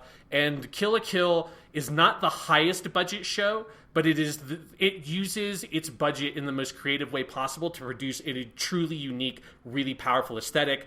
The way they use perspective on characters to just like kind of make characters enlarge in ridiculous ways to if they are more dominant in a scene. The way they use like really cheap kind of techniques to produce this almost like Looney Tunes effect in terms of the humor. The text on screen and the way that like just giant red blocks of text just sort of intrude into the scenery when people are doing special attacks or say something really dramatic. It is a show that has such an incredible sense of style and flair, and it's so unique looking. Like a lot of anime in the past 10 years has really homogenized a lot of its the aesthetics of anime in the 2010s, and Kill la Kill stands well apart from everything else as being one of the most fascinating visual set pieces that you could watch. So if you're interested in not just like what is a fun story and fun characters to watch, but you're also interested in like techniques of animation and animation as like a visual and aesthetic presentation, Kill la Kill is the show to watch. Because if you just want to see some really inventive, creative, interesting animation, Kill la Kill has more of that than any other show in the past 10 years. Also looking at it, I've also realized another thing that is really good about it is the music, because the music is done by Hideyuki Sawano, which if you're a fan of our Weekly Suit Gundam podcast, you would know as the composer for Gundam Unicorn. And the main villain theme, which is called Blumenkranz, which is a German song sung in what is clearly a Japanese lady who does not know German at all, but whatever. Whenever Ragyo comes on screen and that song starts playing, it is the hypest shit you will see in any TV show. Well, everyone you say, Sean, I'm like, fuck, I really need to watch this. Kill la Kill is funny because it's actually the first one you've said that I've definitely heard of, but because I've heard of Kill la Kill many times and I had no idea what it was about. So now I do. It is crazy Sailor Moon shit. It is crazy Sailor Moon shit, and God, the plot goes to such ridiculous places that I love. The way that they explain like how the Goku uniforms work and how that works into the plot is fantastic, and I love it to death, and it's absurd. Awesome. Speaking of shows that are absurd, my number 6, a show very near and dear to my heart, is JoJo's Bizarre Adventure. A show that maybe doesn't need as much as an introduction as the rest of these. It is a adaptation of the long-running and still ongoing manga by one of the best mangaka, Hirohiko Araki. So far, they have only adapted the first 5 parts. I think that he's currently on part 7 or part 8. And so there's still lots of material that hopefully will continue to be adapted. For people who don't know anything about JoJo's Bizarre Adventure, it is a show that is basically set in different parts following different protagonists that are all related to each other, whose names in some way can be boiled down to JoJo. The first 2 seasons involve the JoJo of that part fighting against villains using a power called Hamon, which is kind of like equivalent to Ki in Dragon Ball. Where JoJo really becomes what it is in part 3, where they introduce the concept of stands, which are, if you're a fan of Persona, like we are on this podcast, the personas from Persona are 100% just pulled from JoJo's Bizarre Adventure. The stands are this like external expression of the person's kind of willpower that takes the form of this kind of really unique, interesting looking humanoid form. Generally, it's a humanoid form that has some kind of super powered ability. And so the core of JoJo's Bizarre Adventure is that it is easily, without a doubt, the best battle show in the history of manga/anime. Like, there's nothing that can even compete. Like, you might prefer Dragon Ball or Yu Yu Hakusho or what have you for, like, character stuff and that kind of stuff. But if you are in it for, I want to see really interesting creative fights in the way that, like, anime can do it with, like, really unique setups with powers and the kind of perspective that the kind of fully freeform camera and stuff that you can get from anime/manga, JoJo's Bizarre Adventure is the best that is or probably ever can be. Hirohiko Araki is probably the most creative human being currently alive because he has come up with more superpowers than anybody else probably ever combined. It's ridiculous because every single episode from part 3 onward, well, okay, not every, sometimes there are two-parters, but basically most episodes introduce some kind of antagonist that has their own stand power that is their unique super ability, and they go up against the group of protagonists in some way that their ability bounces off of some kind of combination of the protagonist's abilities in an interesting way, because he tends to organize the shows such that you have like 5 or 6 characters that are sort of the team that forms around your main JoJo. And so you have all these different combinations of abilities that the team has, and then whatever the villain has that they bring to it. So it is just like this, what is this kind of ever-springing, like, wellspring of creativity and interesting battles that he has set up with the concept of stands, where he can make a stand, can have fucking whatever he wants. But no other creator could ever manage to do it the way that he has, because most people would run out of ideas like 15 to 20 characters in. Just in stuff that's adapted in the anime, it must be over 100 unique superpowers. It's fucking absurd. So that just sort of core structure and core mechanic, if you're into that kind of action, JoJo's Bizarre Adventure is already like a must-see show. On top of that, you have what are like really, really like kind of iconic, lovable characters, particularly in part 4, Diamond is Unbreakable, which is my favorite section, which has all the fun stand stuff, but it's also your main characters are all kind of like investigating this kind of serial killer thing that's happening in the city they live in, which I think kind of gives it's the best A plot that any JoJo arc has, at least of the first 5 parts that I've seen, that then also has all the fun like kind of battle stuff that part 2 didn't have, because part 2 is the other one that I think has the best characters and the best main plot. But part 4, where you're investigating this like kind of serial killer going around town and the drama that is wrapped up in that, and then you're also developing kind of your relationship with this main crew of characters. Like, it is just utterly sublime. It is utterly addictive as a TV show. It is completely unique. And then also each part has like really, really unique aesthetics in terms of the anime, especially because they kind of bring a different color palette to each one, with part 4 having these really like gorgeous, bright kind of pastel colors in this really, really unique look to it. It's got great music. The soundtracks to JoJo's Bizarre Adventure are always fantastic. And get you really fucking hyped when really fucking hype shit happens. And it also has, I think, hands down... Okay, well, no, my number 1 is better in this regard, but the second best set of opening animations and opening theme songs of any anime in this decade. Like, they always kind of come out swinging whenever they need to come out with a new opening animation and opening theme song for the show. So JoJo's Bizarre Adventure, it is as good as its reputation. There's a reason why it is still ongoing. There's a reason why they're continuing to adapt it. I don't think part 5 is quite as good as part 4, but it's probably my second or third favorite part, because that one, Golden Wind, just finished airing. You can watch them all on Crunchyroll. It is so fucking good. It gets an anime bullshit level of 7, not for any like weird sexualization or anything like that. It is just JoJo's Bizarre Adventure. He puts it in the title. It is bizarre for a reason. Like, that is there for a reason. But it is, man, it's really fucking good. That's awesome. I've heard about this series many, many times. I always thought it was more daunting to get into because the manga started in '87. It's been going on for over 20 years. Over 30 years. I mean, it's been going on forever.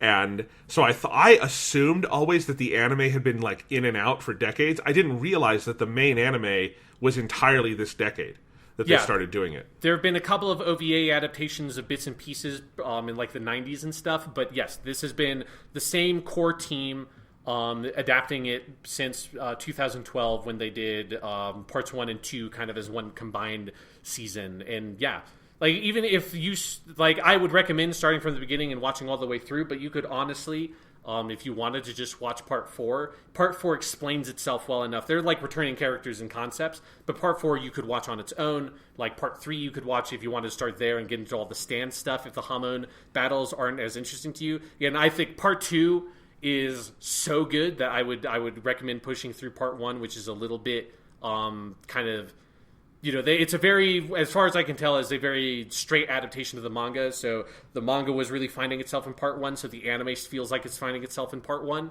But once you get to part 2, it is firing on all cylinders, and it is so fucking good. I've been thinking about rewatching it a lot lately, and I will probably at some point start from the beginning again, because it's going to be a while probably till they get part 6 out. So.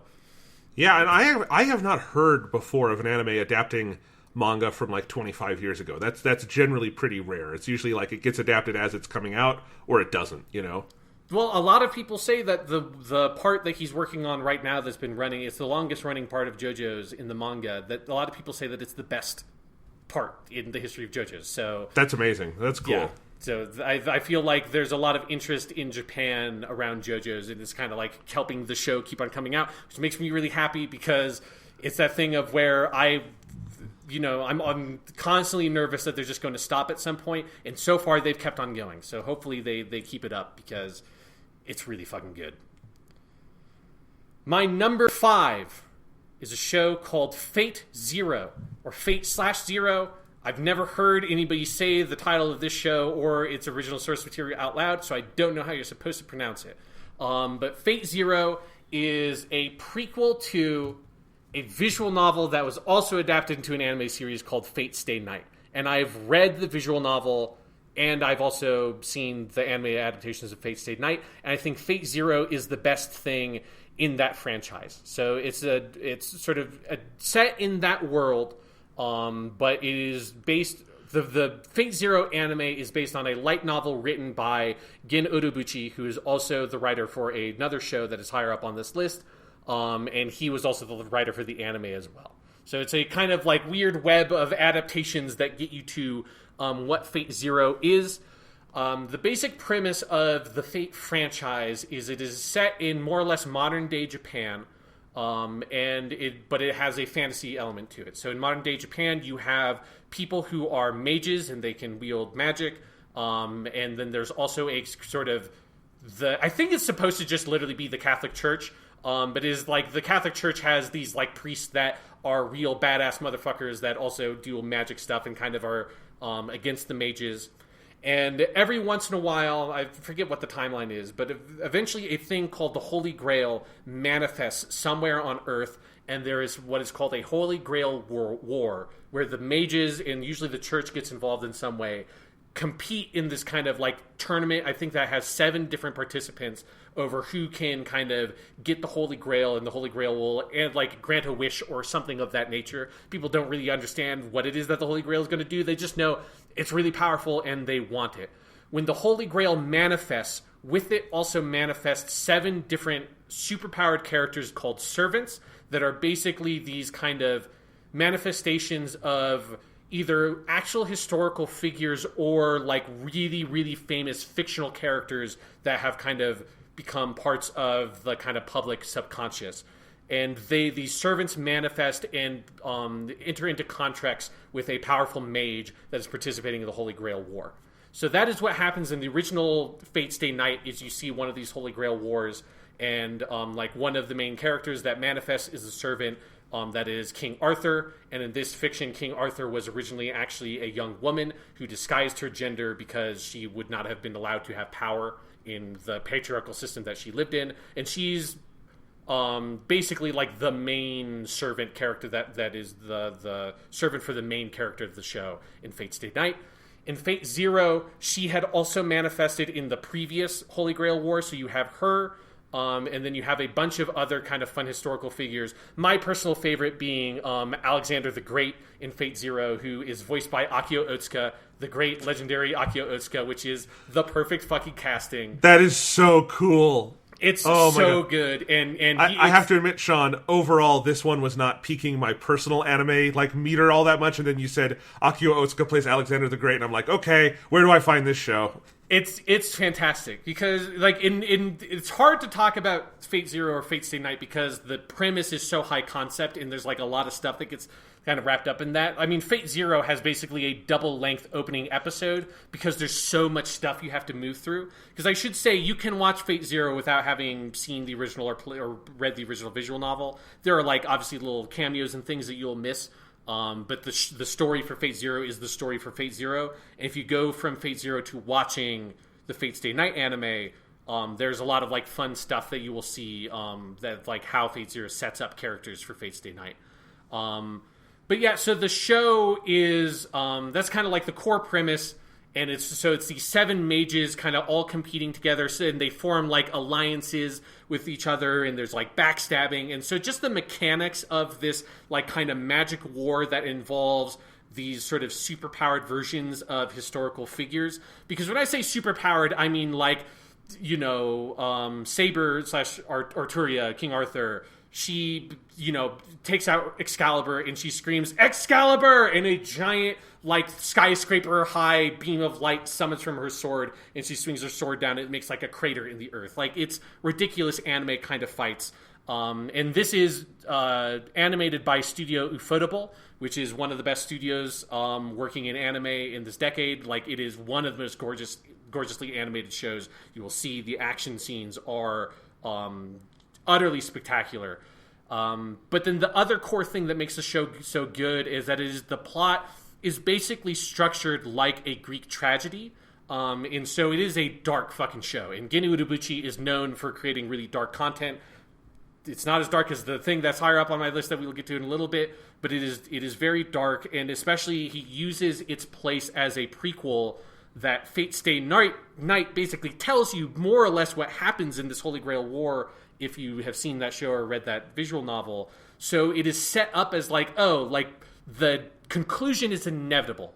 If you have saw the original source material, you know how this is going to play out. It's kind of like the Star Wars prequels. You know eventually the Empire is going to rise. You know that these characters are fucking marked for death. And even if you don't know that from having seen the original stuff, the Fate Zero kind of makes it pretty clear that it is that some of these people are set up to fail and they are going to die. And this is a show that is going to kill a lot of characters that you like. It is going to build up characters for you to like them a lot, and it is going to brutally fucking murder them in horrible ways that is very entertaining.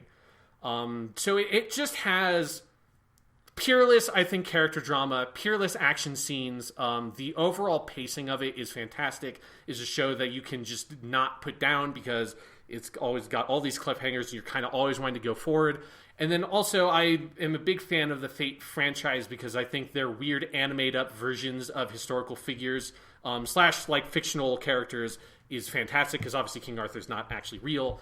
You also have Gilgamesh, who's in Fate Zero, and he's so good. He's such a fun fucking character.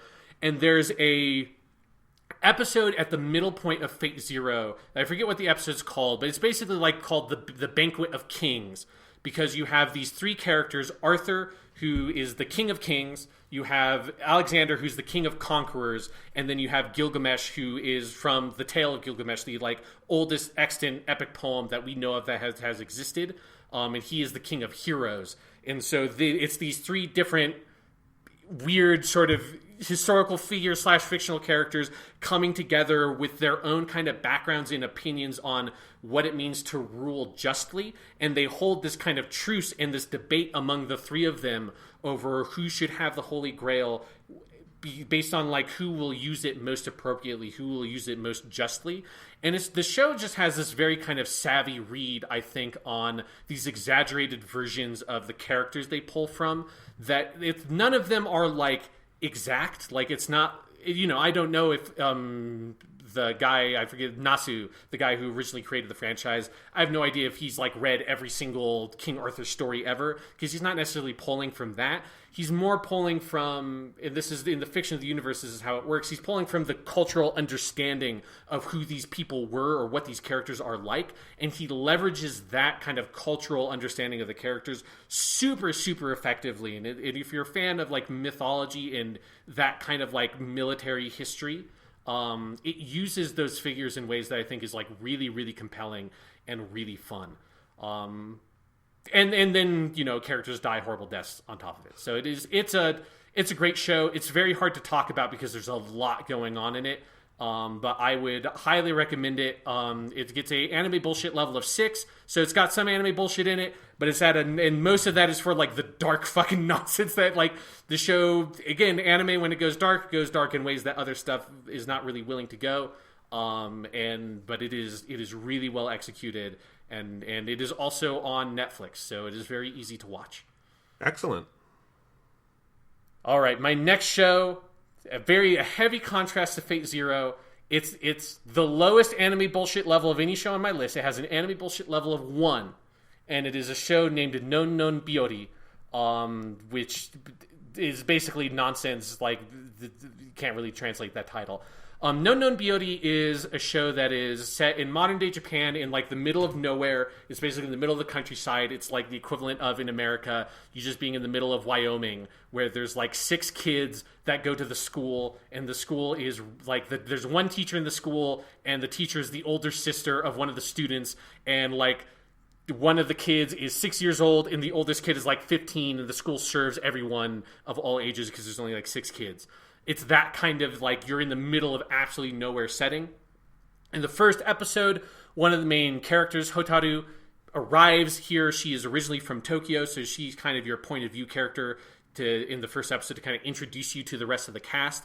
And the show is mostly about a group of 4 girls that of various ages that live in this town, and it's just about them kind of going around their daily life, living in nature, like kind of dealing with like, it is amazing for someone to have a cell phone. Like, when Hotaru pulls out their cell phone, all the other kids are like, where the fuck did you get, like, what is that? When she says, like, oh yeah, I've flown on an airplane, they're like, that's like a fantasy we have, right? So it's this kind of contrast of the girl who lived in the big city coming in and kind of meeting all these girls that live in the middle of nowhere.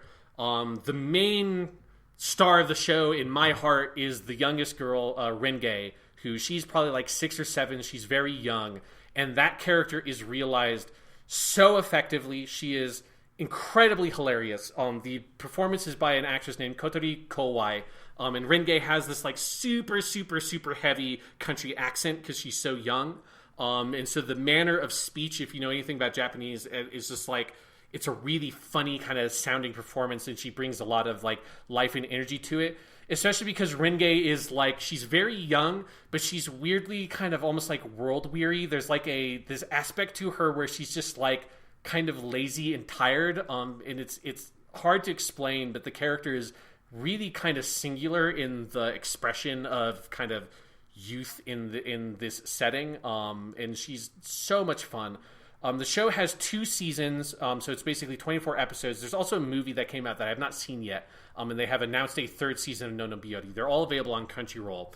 And the main thing that makes me love this show so much is that it has, of all the shows like this, because this kind of slice of life genre where there's not a lot of main plot happening, and it's just sort of light comedy and light drama with this kind of group of young characters kind of living their lives, and it's very cute.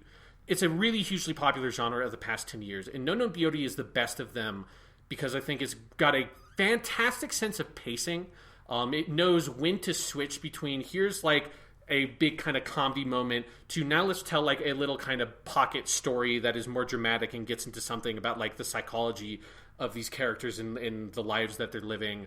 It's got a great sense of artistry to like the music and the framing. The way that they animate nature and the countryside is really beautiful and just utterly gorgeous. And it's also a show that is able to have moments that are extremely funny. There are comedy bits, like this episode in season 2 that has this extended bit where Renge is trying to draw like these basically New Year's greeting cards, and one of her sisters is constantly trying to kind of see what it is that she's drawing, and Renge has to come up with all these ways to keep her from seeing it, culminating in her just doing this like million fucking like crane strike jab on her neck, which is very, very funny.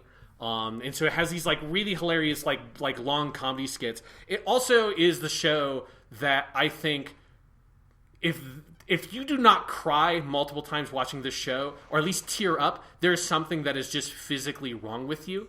There's an episode in season 1 where Renge meets another young girl that is her age, and who's there basically for summer vacation, and they spend the whole day playing together because Renge has this like old fucking Polaroid camera, and they're wandering around like taking pictures of the woods and of the tanuki that lives in Renge's backyard. That's a kind of supporting character that's very funny. And like here's like this old decrepit water wheel, and they're kind of just wandering around, and it's got to be like a 5-minute no dialogue sequence of them just playing around in the woods taking pictures of all this stuff. And then they're like, you know, bye. Like, it gets to nighttime. They both have to go home. Renge wakes up early the next morning, rushes over to the house where this girl lives, or is staying for the summer vacation, and then comes to find out that the girl had to go back home all of a sudden because her dad got a call from work, and summer vacation is basically over early. We have to go back because he has to go back to the company.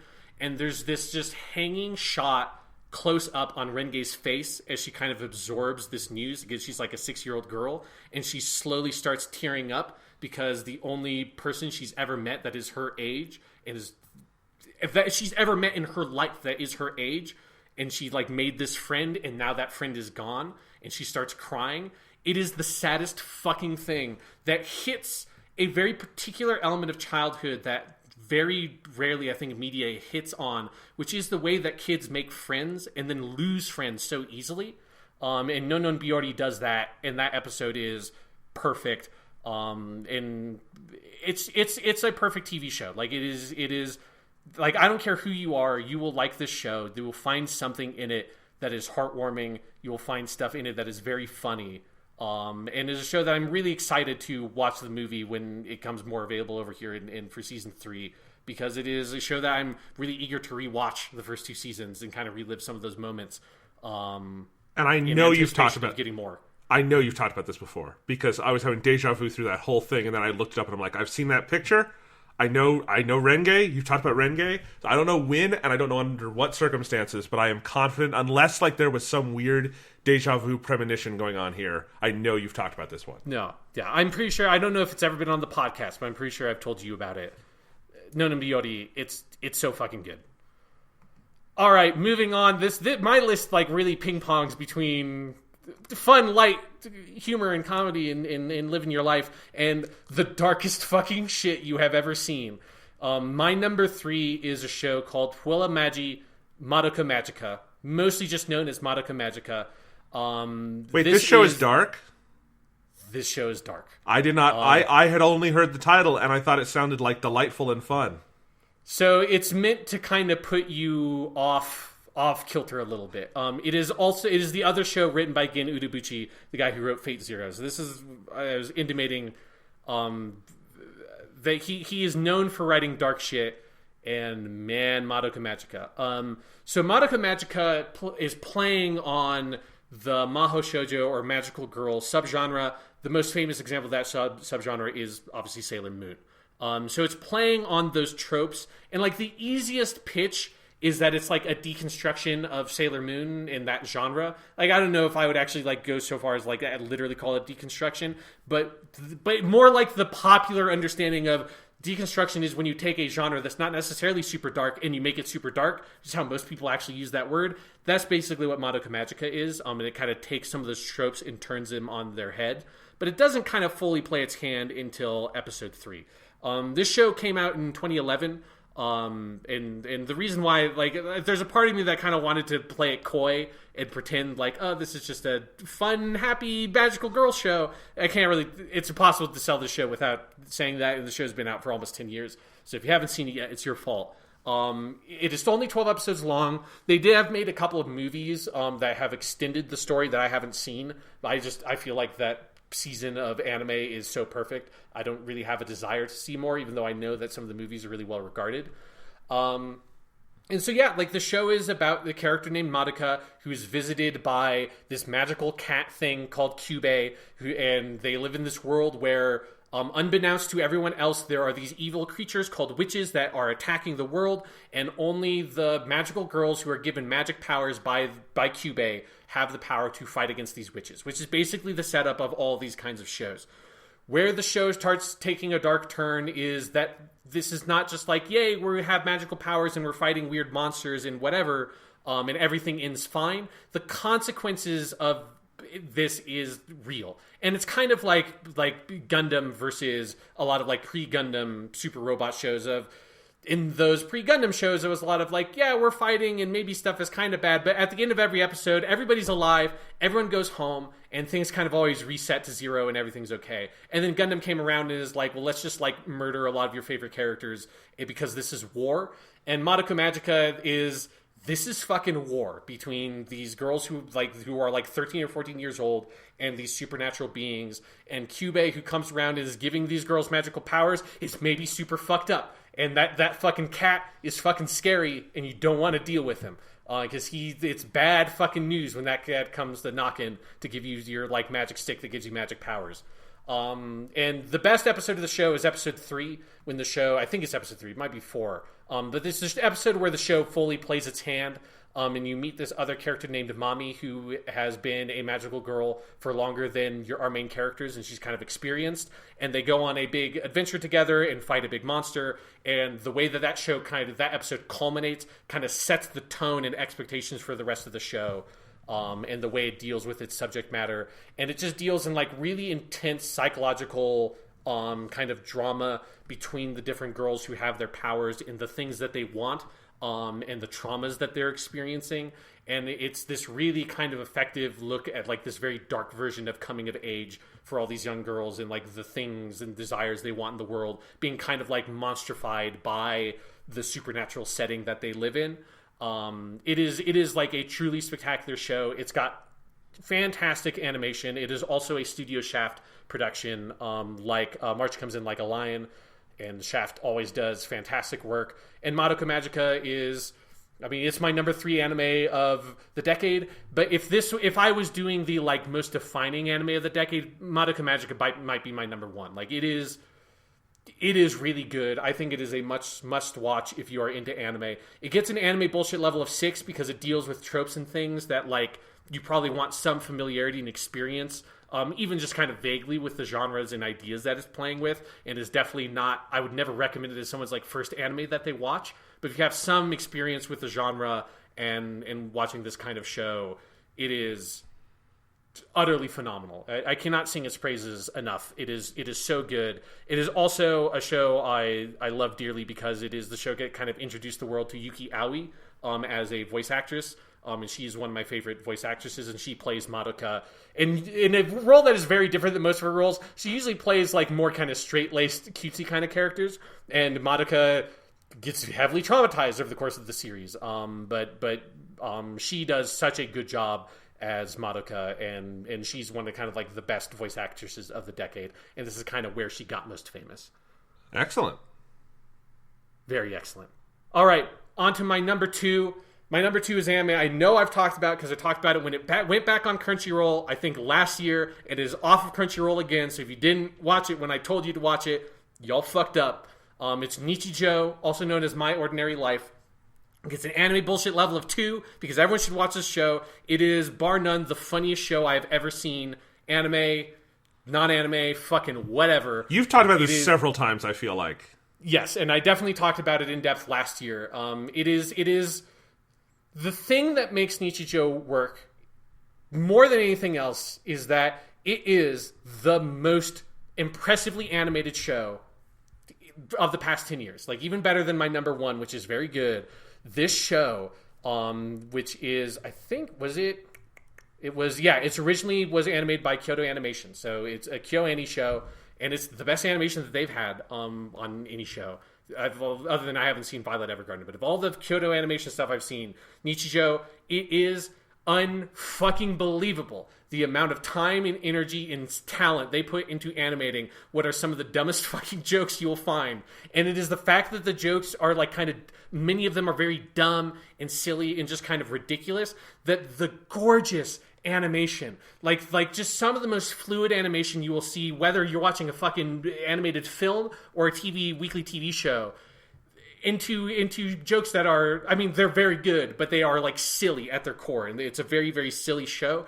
That level of dedication and like heartfelt artistry going into animating those kinds of jokes is so near and dear to my heart. Like, it is a show that just, like, I think pulls you in with its creativity so deeply. And it's like, you know, there's nothing super to explain with the premise. One half of the show is a group of three girls, that they're kind of like the main comedy hub of the show, and they kind of go to school and have their ridiculous, kind of wacko adventures. But then you have the other half of the show, which is the professor, who is a young girl, Hakase, who is like an 8-year-old girl who is an idiot, but somehow is able to invent like incredible inventions. She invents a scarf that allows a cat named Sakamoto to talk, and Sakamoto, voiced by Minoru Shiraishi, is probably the best vocal performance because he is so good. And she also invents a robot named Nano, who is also a very funny character, but also serves as kind of like the emotional core of the show, because she's this young girl who's a android who has a giant wind-up key on her back, and she just wants to live life as a normal girl, but it's very hard to live life as a normal girl when you walk around with a giant, comically oversized wind-up key sticking out of your back. And so the show's kind of split in those two halves, and then in the last kind of 10 episodes or so, they kind of come together and merge, and that's the strongest part of the show, is when the whole cast is kind of mixing together. But all throughout, it is fucking hilarious. Like, even if you don't want to watch the whole show, if you don't have time for that, just looking up clips on YouTube, because they're all split into 5-6 minute skits basically, you can just watch some of those skits on their own, and they will make you laugh every single time. There's some stuff from this, the skit that is about Mio, the character Mio, trying to figure out how to do this basically kind of gymnastics long jump for her gym class, and she's just so hilariously athletically unskilled that she just can't do it. And the whole training montage they have set to this song Headlight Taillight that is so funny because of how just ridiculously dramatic it is.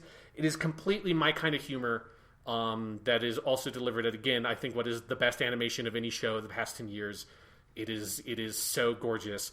And it's not on Crunchyroll, because there's weird right stuff between Crunchyroll and Funimation about it. I think it's probably on Funimation right now. Probably in 6 months, it'll be off of that and back on Crunchyroll. And it just fluctuates between those two services for reasons that escape me. I think there is a DVD or Blu-ray also. Yeah, so you can obviously get a physical release, and that would be well worth it, because I've watched the show 3 times at this point, because it is. I find it funny every single time I watch it. It is. Almost every single skit works for me, and even the skits that don't work, that make me laugh out loud, they still make me crack a smile. There's no moment or second of the show that does not entertain me in some way. So Nichijou, people should watch it. It is just that good. I'm excited to hear what the hell your number one is, Sean. So my number one, this is the show that technically is the only one that is the entirety of the show has not aired in this past decade, because the first season of it started in 2009 but finished airing in 2010. And it is, I have no idea how the fuck I'm going to talk about this show. It is a series called the Monogatari series. It is also known by the title of its first season or story arc, which is Bakemonogatari. It is a long-running... I have no idea what this is.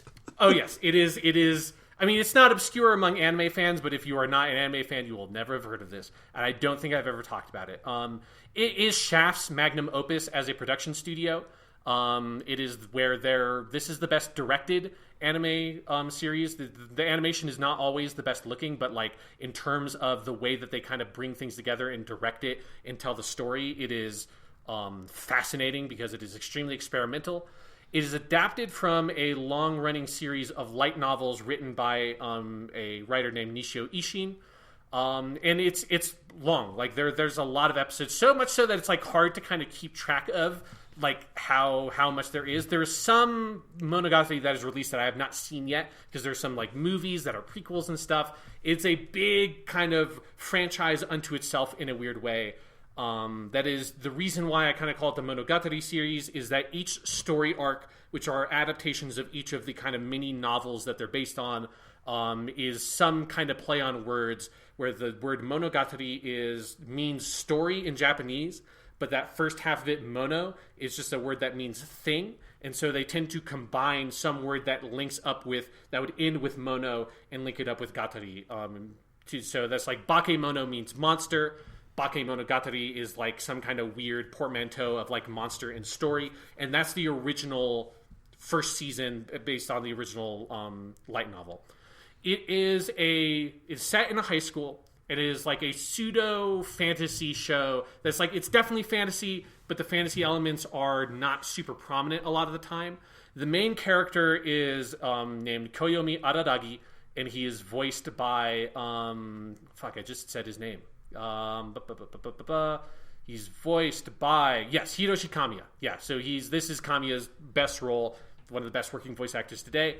And he is a high school boy who sometime prior to the beginning of the series was bitten by a vampire and is like a half vampire. He doesn't go around and like suck people's blood. It's more that like he has like, he's got like heightened strength. He's got like regenerative abilities, so he's not like actually a vampire, but he has some of the like abilities that a vampire might have. And that story is something that is eventually told in a series of movies that I have not watched. But the way the original show and the novels start, you kind of are not entirely sure how he got these powers. One day while he's at school, he runs into another character, a woman named Senjo Gahara, who he comes to discover is a woman who, for kind of complicated reasons, has basically no body weight. She weighs like the weight of a feather or something. And in the first kind of scene of the episode of the show, he's walking up the stairs and he sees her trip and fall down this like impossibly large spiral staircase, because the aesthetics of the show are extremely stylized. And she kind of falls down this gorgeous, endlessly long spiral staircase and lands daintily on her feet in a way that she should have been dead. And from that point forward, he kind of gets involved trying to figure out, why do you have no body weight? It's because she encountered, like, it's kind of cursed by this invisible creature called the Hitagi crab. And he brings her to this guy that is kind of solved the problem that got Araragi, that somehow he has vampire abilities. That whole situation got figured out by this other dude who he brings in. And so it is a very complicated show that starts off in a way that, like, Jonathan, when you were talking about Tree of Life for your movie list, and you talked about, like, the first time you saw it, you hated it, and then you came back at later and loved it, that's exactly the experience I had with Bakemonogatari the first season. That it is so off-putting. It is so heavily stylized. And by heavily stylized, I mean they will, like, in between scenes, they will cut to, like, intentionally unfinished and like production animation, or they'll cut to like shots of text on the screen of like dialogue pulled from the novels that flashes really quick on the screen. Again, like the geometry of the world that they live in is utterly malleable. There's very rarely do you ever have anything in the show that feels like it is an objectively like logical presentation of a reality. It is all twisted by whoever the perspective character is, usually that being Araragi. And it's stuff of like, you know, when he goes to take a bath, it's like his bathroom is like, you know, the room in the Matrix where they have all the guns come out? It's like that room with like a comically tiny bath like in the middle of it, right? It's like that kind of stuff of like extremely exaggerated to kind of like heighten the isolation present in the scene where he's taking a bath in one of the episodes. And I was so put off by it, also because the dialogue is extremely fast-paced. It's very complicated. There's lots of like weird wordplay and pun stuff that it's hard for the translators to deal with, that even with my level of Japanese, I often like go straight over my head. But when I kind of came back to it once I learned a little bit more Japanese and kind of had seen a wider umbrella of like more kind of obscure, like I'm not sure if I'd fully call the show avant-garde, but it is like very close to being avant-garde in its aesthetics. When I had kind of had a little bit more experience with that kind of stuff, I came back to this and appreciated it a lot more. It gets an anime bullshit level of 10 because, one, it is so hard to get into, and two, it has the most extreme of anything on here, even like Kill la Kill has by far the most extreme sexualization of characters in it. That sexualization is contextualized by both what it's trying to do with the genre that the show takes place in. The show is like this weird sort of meditation on the harem romance genre of anime, which is a subgenre of anime that is basically about some kind of usually very milquetoast male protagonist who every kind of story arc encounters some girl that has some kind of problem. The protagonist solves that problem, and then the girl falls hopelessly in love with him. Popular modern examples of that would be something like Nisekoi, which I know that you're familiar with, Jonathan. It's a very popular kind of subgenre in like kind of storytelling structure for romance anime.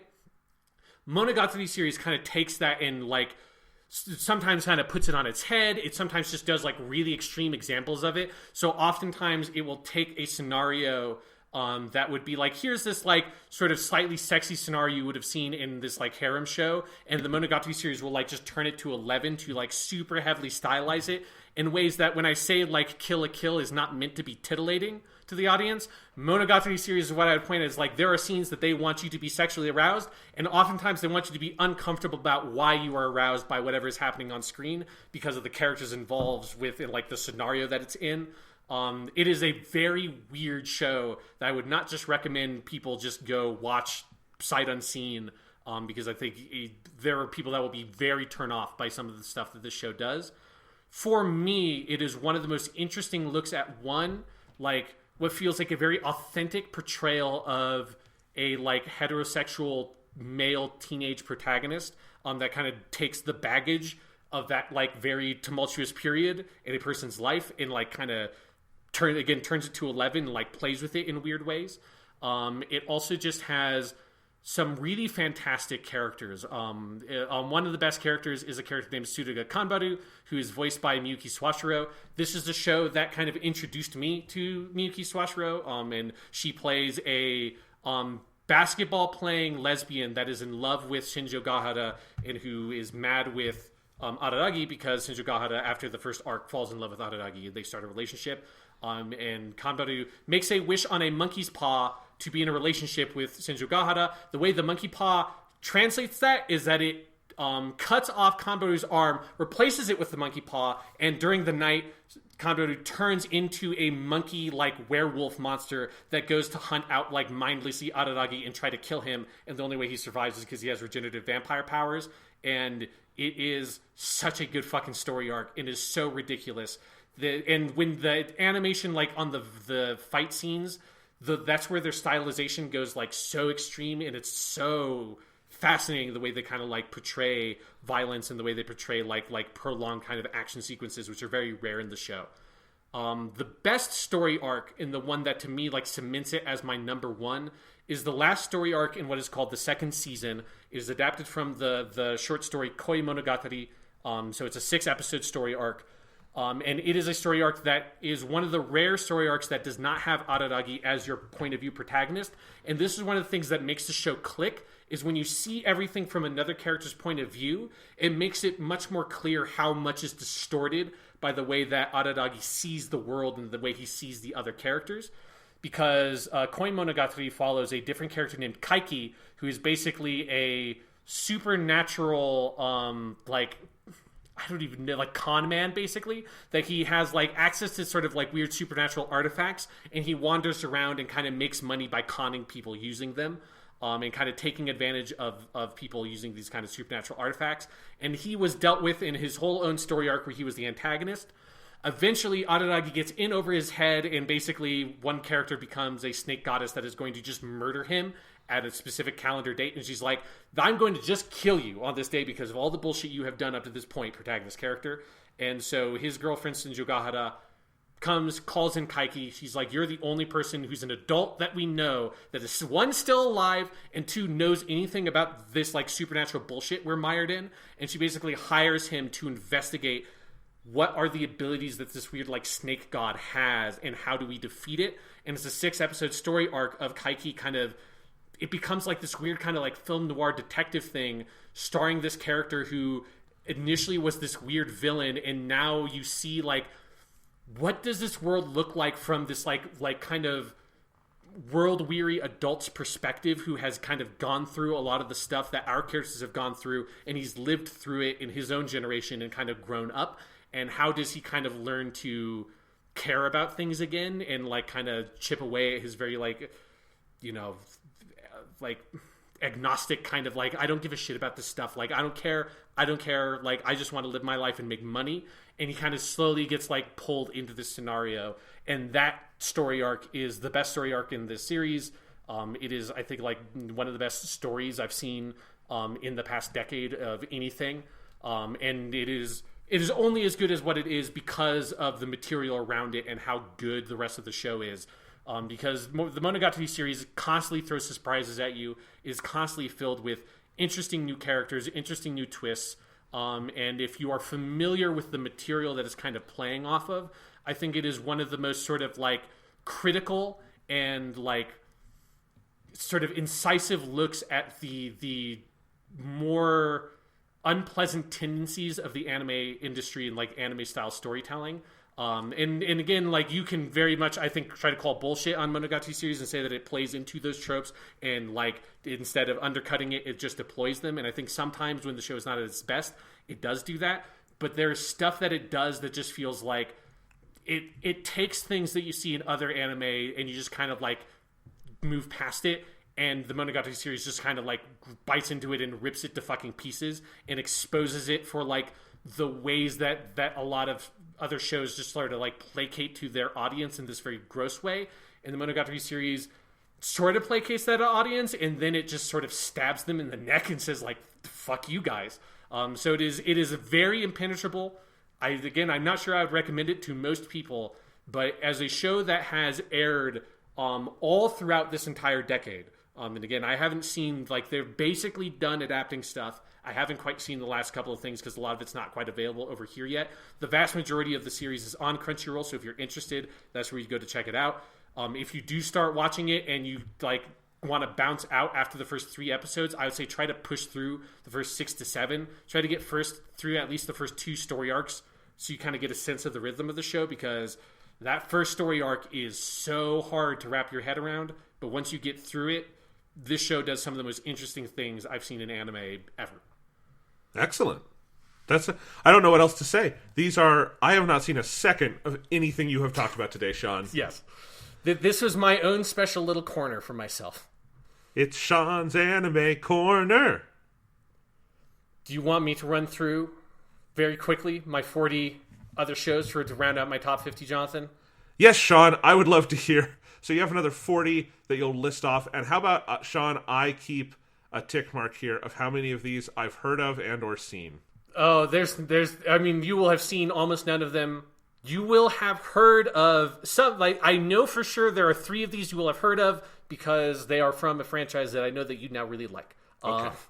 Yes, but so I did this basically modeled after the way that you did your movie list, in that I went by year. How I had made this list is I basically just went on a website called myanimelist.net, which is a website I don't love because I think a lot of the reviews on it are fucking terrible and a lot of their ratings suck.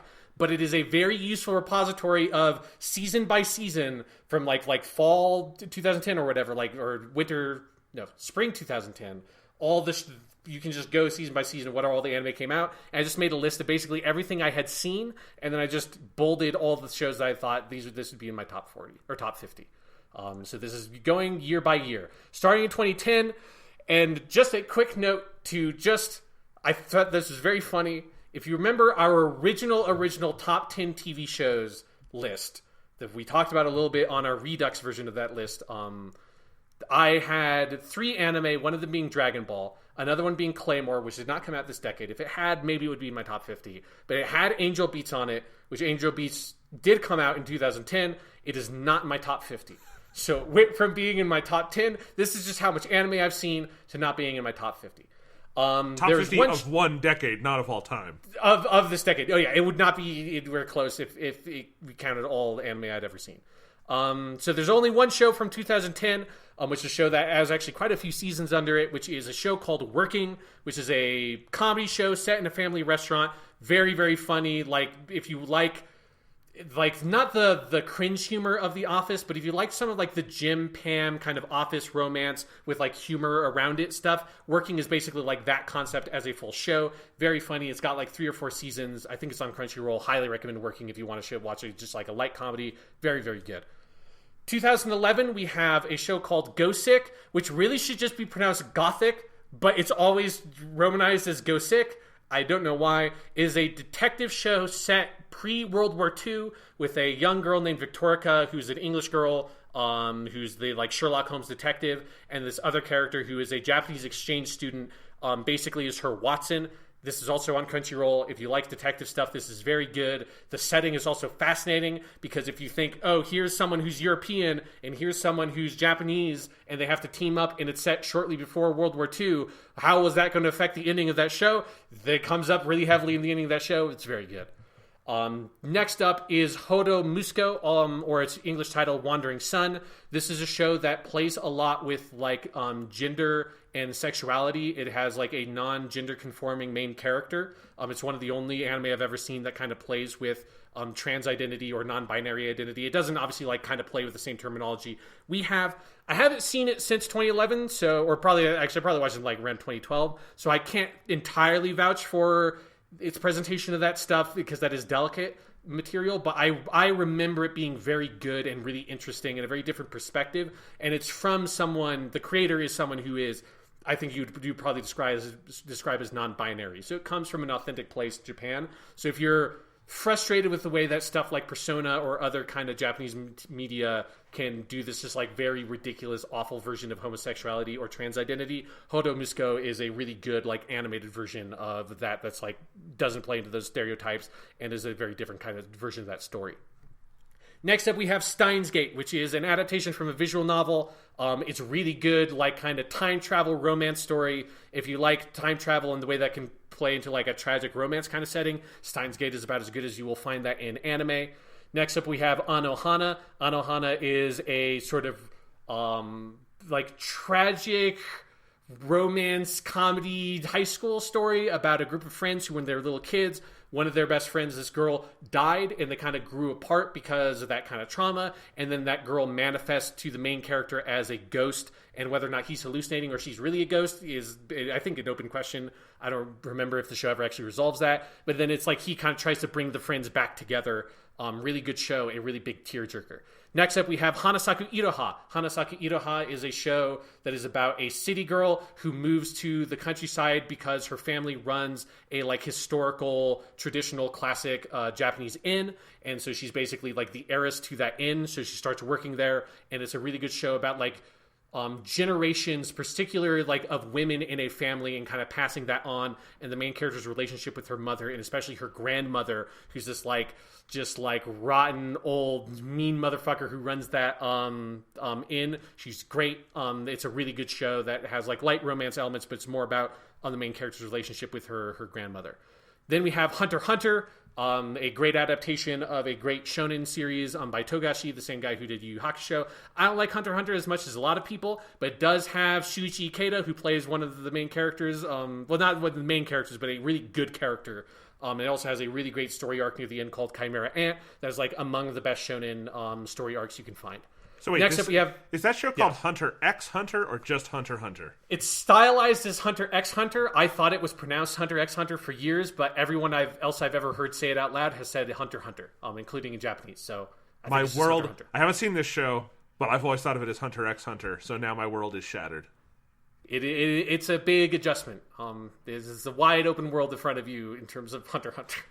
Next up, we have Chihayafuru. Chihayafuru is a sports anime about karuta, which is a very weird, specific Japanese sport where they have like a book of 100 poems. That's like this classic book of 100 poems of Japanese poetry. A lady, or I guess it could be a dude. It's usually this lady reads the opening verse of one of the poems out loud, and then the players have a like field or grid of cards in front of them that have the ending verse in front of it, and the players have to slap the card that has the ending verse to the verse that started being read. It is a fascinating sport. Chihayafuru is a really cool look at it. It has 2 seasons and is currently airing a 3rd season that I'm really excited to watch. It also has like a really great kind of romance triangle, like kind of love triangle structure to it in the middle to kind of up the drama. But my favorite part about it is the sports part of it, because karuta is cool and weird and is a fun thing to watch in an anime.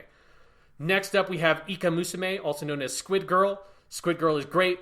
Squid Girl is perfect. Squid Girl is amazing. I have seen this one.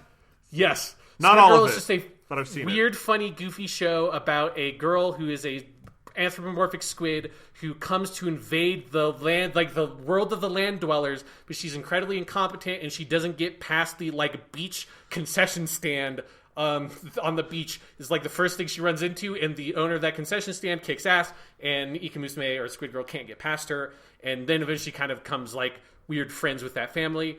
Squid Girl is, I will always remember this show for an episode where it does the weirdest thing with English and Japanese, that if you speak English and Japanese will just like set your brain on fire, where there's a character who is a native English speaker in the fiction who normally is speaking Japanese, but in this like skit is then now voiced by an actual native English voice actress speaking native English, because she's trying to teach Ika Musume and one of the main girls English, but she thinks that like the Squid Girl learns English really quickly, and so she thinks that the other girl also has learned it, and the whole skit is about like weird misunderstandings on homophones between English and Japanese, where the English girl thinks that this Japanese girl is saying things in English, but really she's saying things in Japanese and misinterprets it, which leads it to the best misinterpretation that I think of every time I hear the word itadakimasu, which is the word that you say in Japanese before you like eat a meal.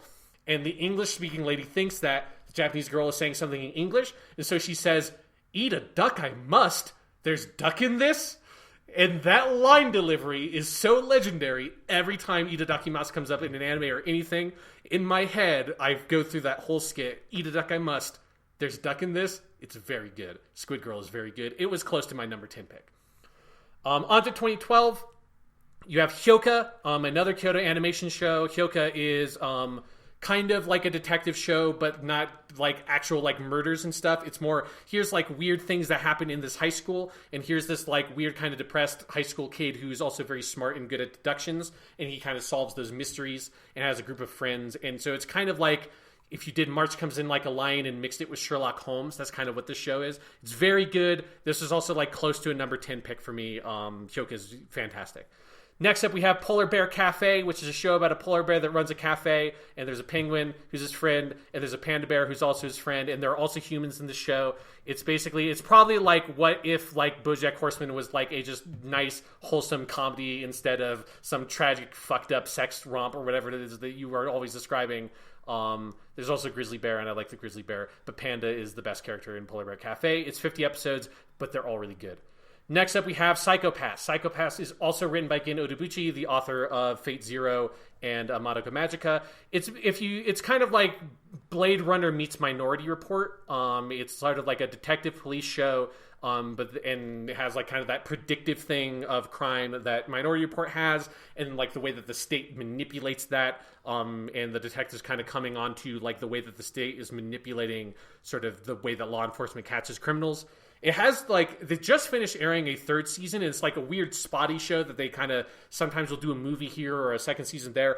I've only seen season 1 because I heard season 2 was bad. At some point I'm going to rewatch season 1 and watch through the rest of it just to see how it finishes, because that first season is very, very good, and it's a nice anime original with a beginning, middle, and end. So if you want a show like that, Psycho-Pass is there for you. 2013 has Hataraku Mao-sama, also known as The Devil is a Part-Time Worker. This is a show where in a parallel Dragon Quest-esque universe, the Demon King is defeated by the mystical hero, and he escapes into a parallel universe, which is our universe. But when he escapes into our universe, he loses all of his magical powers, and so he needs to find some way to survive. So he basically works at the anime version of McDonald's, and he works at McDonald's for a while, and then eventually the hero chases him into this universe to finally defeat him, but she also loses all of her powers, and she needs to find a way to survive, so she becomes like a normal kind of office worker lady. And it's this really funny show with a very weird premise. That is, it's so goofy, but it's so fun and so funny, and has like some weirdly good action scenes once like shit kicks off and like other demons and stuff come in to kind of investigate what's going on. But if the idea of the Demon King from Dragon Quest working at McDonald's makes you smile, you should watch The Devil's a Part-Time Worker. Next up, we've got Oregairu, which is also known as My Romantic Teen Comedy Snafu. This is a really good show that is basically kind of like that harem romance thing that Monogatari is playing off of. This kind of plays off of that as well.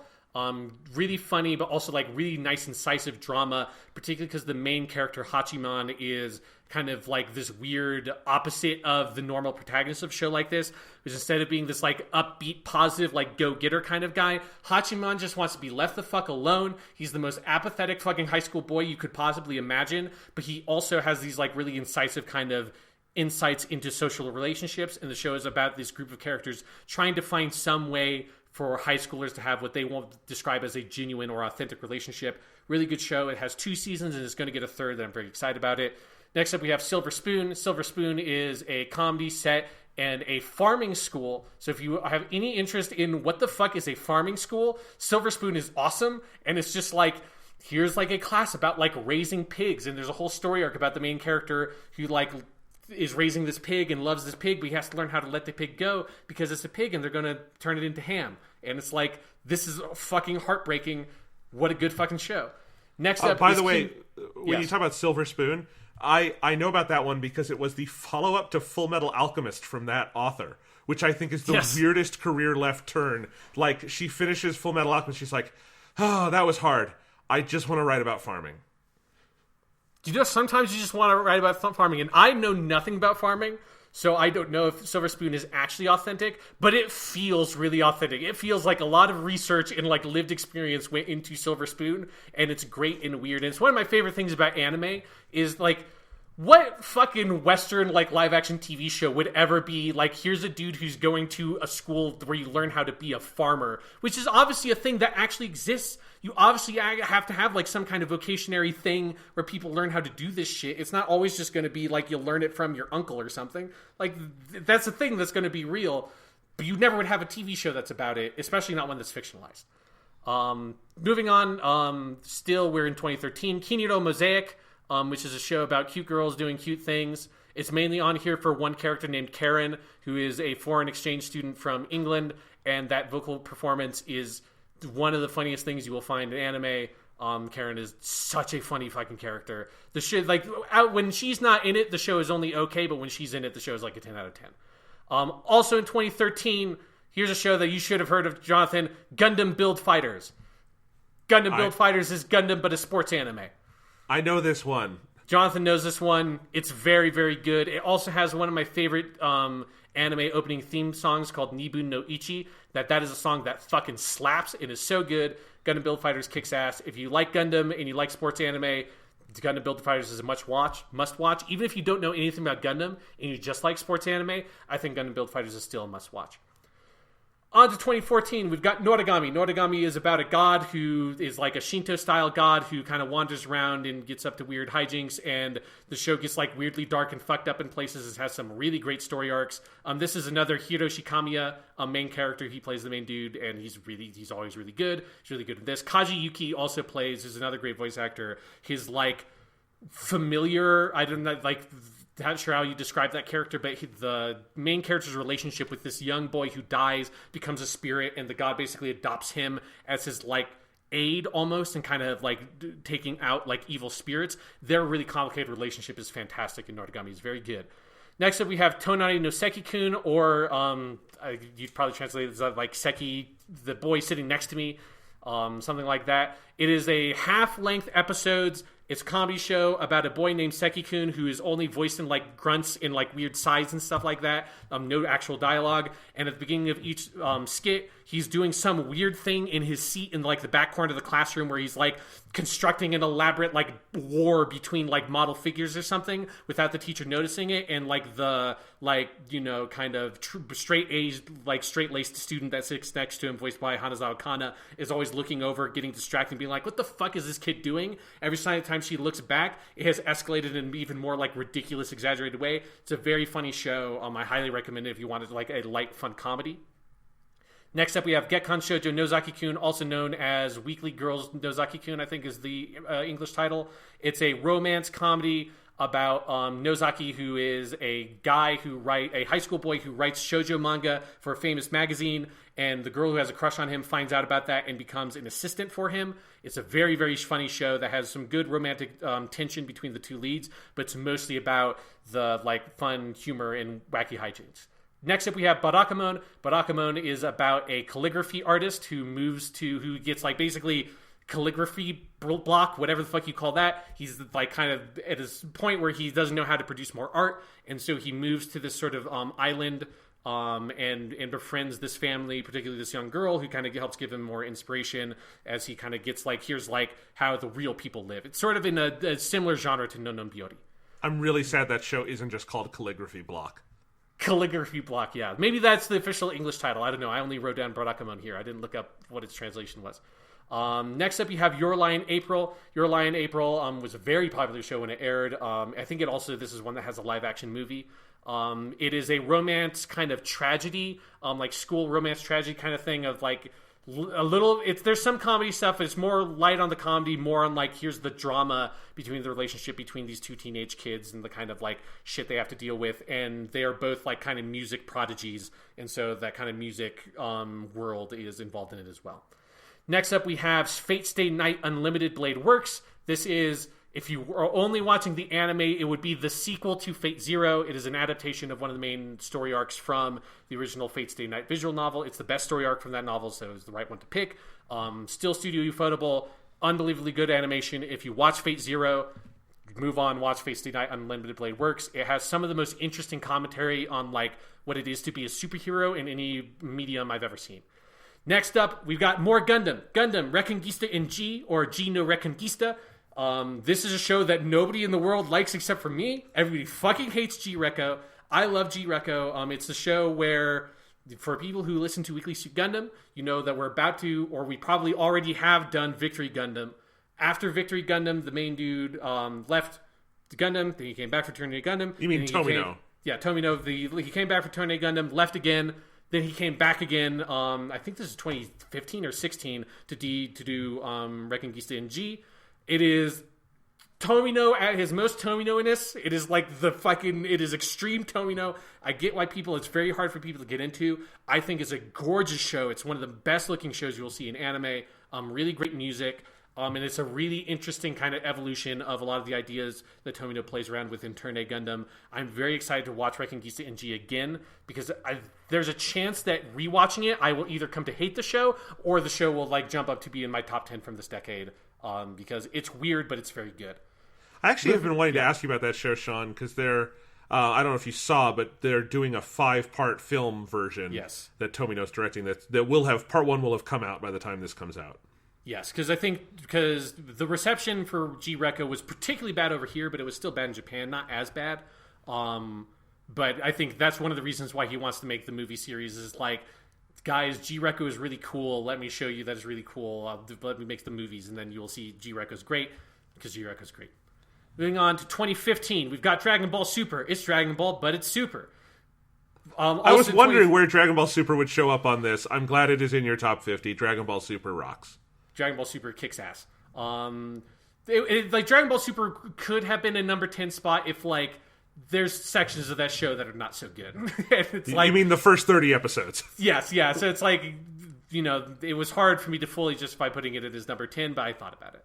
Dragon Ball Super is great if you just pretend the first 2 arcs don't exist. Yeah, exactly. Then we've got One Punch Man, specifically season 1. I haven't seen season 2. Season 2 is made by another studio, and people don't like it as much, so I haven't kind of gone out of my way to see it. Season 1, One Punch Man has some of the best animation you will see in any TV anime. It is a great superhero story about a dude who defeats every enemy in one punch. It's basically like the best Superman story told in the past 10 years. It's fantastic. I think it is also on Netflix. People should watch season 1 of One Punch Man. This also is very close to being a number 10 pick for me. This is one where I have read the manga and have not seen the anime. You see the anime, like just for like the animation alone, like the story is fantastic, but the animation is fucking unbelievable. Moving on, more Gundam, Mobile Suit Gundam, Iron Blooded Orphans, also very close to number 10 pick. Iron Blooded Orphans is great. It's about orphans from Mars, and they sort of are basically more or less enslaved, and then they break free from the people that are enslaving them and form a private military corporation, and it's about like PMCs and like weird gangster shit in space with Martian orphans and Gundam bullshit, and Mobile Suit Gundam Iron Blooded Orphans is fantastic. Moving on to 2016, Boku Dakigai Inaimachi, or also known as Erased. The reason why I put the Japanese title there is because nothing in the title says Erased. I don't know why Erased is the English title of that show. It just is. The Japanese title translates to, like, the city where I don't exist, basically. Erased is fantastic. It is basically, the premise is, it's a murder mystery show where, in the modern day, there's a guy who, when he was a kid, someone he knew, this girl was killed.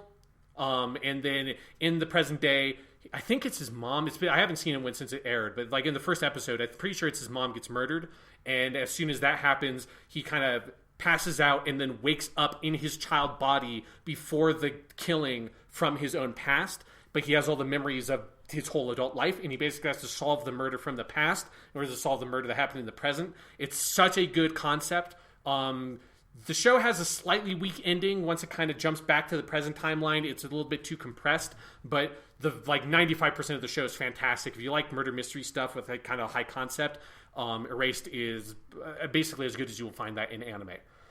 Next up is Konosuba, also known as Konosubarashi Sekai ni Shukufuku, or like praise be to this wonderful world. I don't know how you translate it. Everyone just calls it Konosuba. Konosuba is a ridiculous comedy sort of send up to the what is called an isekai show or parallel world show, which is where like someone from our world dies or something happens and they get transported to like basically a like version of Dragon Quest more or less. And this is like that, only the guy who goes to the parallel world is completely fucking useless. And he drags with him the goddess that kind of, when he dies from this like dumb accident in the real world, he wakes up in the afterlife. This goddess named Aqua says, hey, like I'm going to send you to this other world to defeat the Demon King, and you can take one thing with you. But Aqua's like very rude and kind of bitchy, and so the guy's like, well, fuck you, I'm going to take you with me. Like you come with me and we'll fight the Demon Lord together. So they both get translated or transferred to the parallel world, but he doesn't realize that Aqua is just like completely useless and none of her powers like do shit basically. So then they're stuck and they basically have to like farm shit in the stables and go fight giant frogs to make ends meet. And he has a lady named Darkness that is a masochist that is the tank of the party. So she gets sexually aroused by taking damage, which is a good role if you're going to be a tank. You might as well. There you go. And then also the mage is a character named Megumin who only knows one spell. It's the most powerful spell. It's Explosion, which basically causes a nuclear explosion, but every time she uses it, she passes out onto the ground. But she refuses to learn any other magic because she thinks Explosion is so cool. Why would you ever use another spell? And so the main character is basically stuck with this utterly useless JRPG party, and he just tries to like make ends meet and survive in this world, and it's so funny. Moving on, Grimgar of Fantasy and Ash. This is What If Konosuba, but very like serious and dark. And it's like normal people that get transferred to a parallel world and they have to learn how to survive when they're fighting like goblins and shit. Because it turns out if you're just like a normal person and not like a big hero, you like fighting a goblin when you have like a dagger and it has a sword is a scary fucking experience. And Grimgar of Fantasy and Ash kind of like takes that kind of tone to it. It is very tense. It's also just got a very beautiful art style that's kind of got this watercolor aesthetic. Also in 2016, My Hero Academia started airing. This is like the most popular shonen show of the past few years. It's kind of the successor of something like a Naruto or One Piece. It's a really good superhero kind of story. It's still ongoing. Season 1 in particular is just a perfect fucking season of anime. Great soundtrack, great characters, great performances, fantastic animation. If you like shonen, You probably have already seen My Hero Academia. If you have not, you should go see My Hero Academia. My favorite thing about My Hero Academia is, despite having the easiest and most obvious English title in the history of anime, there are a lot of fans who insist on calling it Boku no Hero Academia, which I think is fucking hilarious and is like the weirdest anime hipster thing. Yeah, especially because if you want to do the, like, here's me doing the, like, Japanese name for the show, everyone in Japan just calls it Hiro Aka. So they do, because Japan likes to have, like, their compressed show names. So if you want to sound like you're a weeaboo or whatever, you call it Hiro Aka. If you just call it Boku no Hero Academia, you just sound like a dick.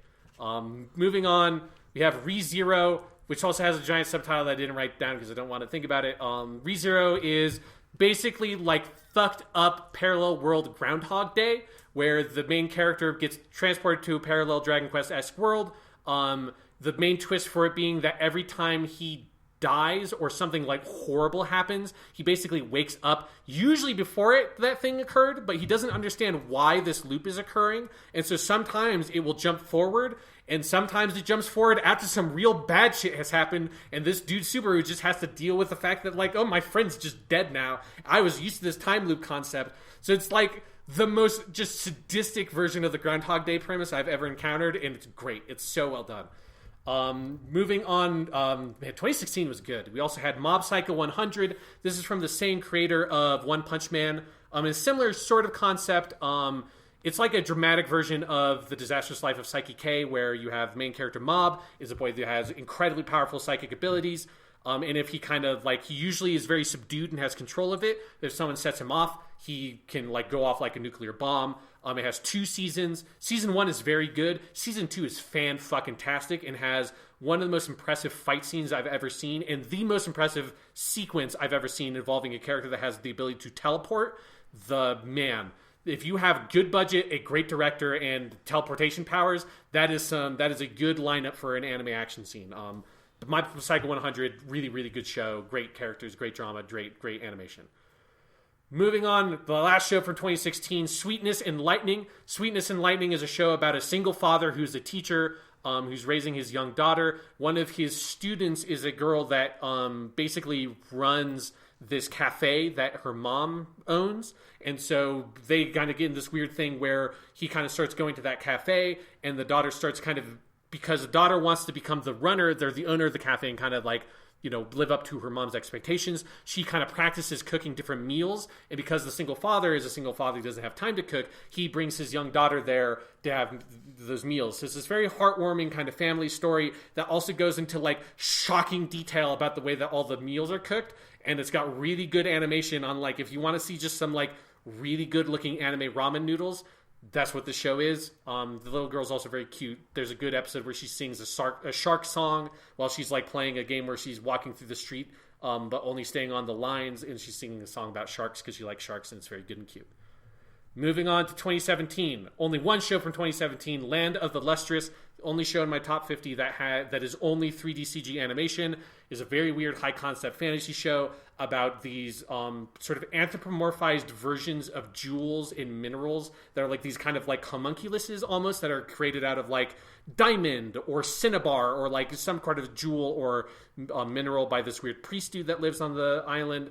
And they are constantly attacked by these sort of almost Lovecraftian angel-like creatures, sort of Neon Genesis Evangelion-esque in that regard.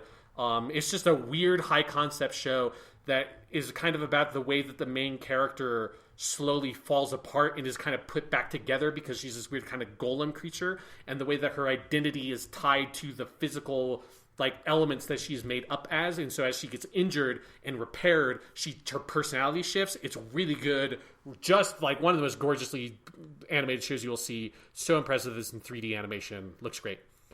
2018, Katakai Jozu no Takagi-san, or probably Takagi who's good at pranking. I don't know how they translated it.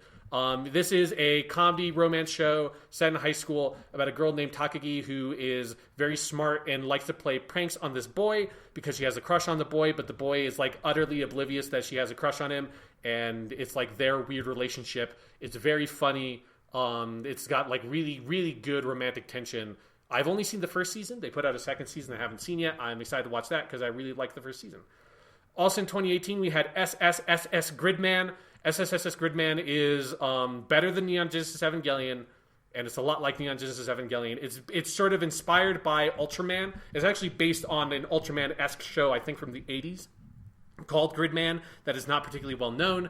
It's animated and it has 3D CG elements, and it's basically like a love letter to those tokusatsu kind of shows where, like, for us in America, the closest kind of comparison point would be Power Rangers. It's based about these group of kids who befriend this like weird guy named, or like AI thing called Gridman that kind of summons as this giant robot that then fights big weird looking monsters. The animation on the kaiju is fucking fantastic, and the show as it goes on gets more and more high concept and has like a really cool kind of weird meta ending.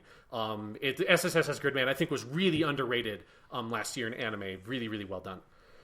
Then finally, we're at 2019. 3 shows from 2019. First up, we have Promised Neverland.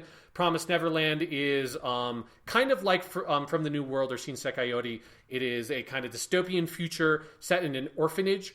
And all the orphans think that, like, oh, when you reach a certain age, you get adopted. And then the first episode, the main 3 characters find out that being adopted means being eaten by giant monsters that actually rule the outside world. And so they have to come up with some way to survive because a lot of them are close to being at the age of adoption. So they have to kind of secretly rally the orphanage together to find a way to escape, because the lady who runs the orphanage is this badass lady that if she finds out, she's going to just murder you. Then the 3 main characters are basically geniuses. 2 of them are like intellectual geniuses, and then one of them is like this emotional genius, because they're all raised to be like the best, like physically and mentally best they possibly could be, because the better you are as a person, the more delicious you are to the giant monsters when they eat you.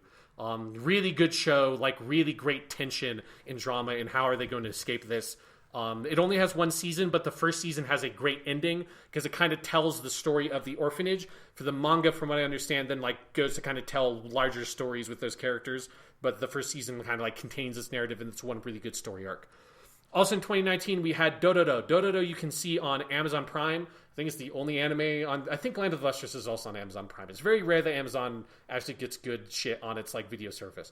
But Dororo is a modern version of what is a classic Osamu Tezuka anime / manga about a wandering swordsman named Hyakimaru who was born... When he was born, he was kind of sacrificed to these demons, and 100 demons took away 100 things from him. And by that I mean like his tongue, his eyes, his sense of touch, his sense of hearing, like his skin. Like he's born as this weird deformed baby who is kept alive by kind of supernatural powers. And then eventually he is kind of... a prosthetic body is made for him, and he takes this prosthetic body and goes out and starts killing the demons. And when he kills a demon, he gets back the thing that it took from him. And along the way, he befriends this young character named Dororo, who's this like thief that then they kind of go wandering around the world together, fighting these different demons. This is sort of like a retelling of it with modern animation. It is really, really good.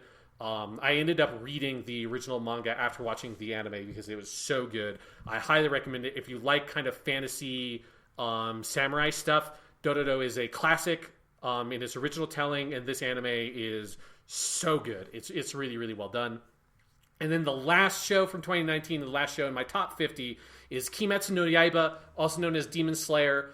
This is another really good shonen show, animated by Ufotable, the same people who do the Fate stuff.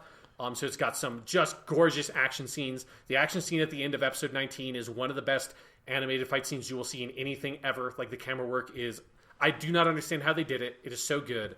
It is about a boy. It's set like kind of, I think it's maybe technically Meiji era. It's basically like kind of samurai stuff. Boy who wanders around with a sword gets kind of like, his family gets murdered by these demons, and he kind of becomes a demon hunter. There's a whole like kind of organization of demon hunters that he becomes a part of. And we've got, I think, 24 episodes. And they're going to make a movie that adapts a further story arc. So it's a long-running manga that we only have a little bit adapted into anime. But especially once you get around to the middle section where all the characters are introduced and the kind of show kicks into full gear, it's really good. It's got some good comedy, great characters, and phenomenal action scenes. And that rounds out my top 50 anime from 2010 to 2019.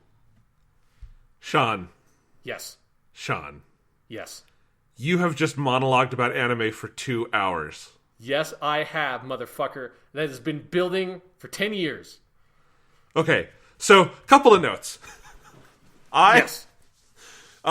Just full transparency, the episode has been edited and whatnot in such a way that you would not have known this until now. We sat down to do an episode where I was going to talk about TV for a little bit, you were going to talk about anime for a little bit, and then we were both going to talk about video games. That's all going to be next week, is the video game stuff.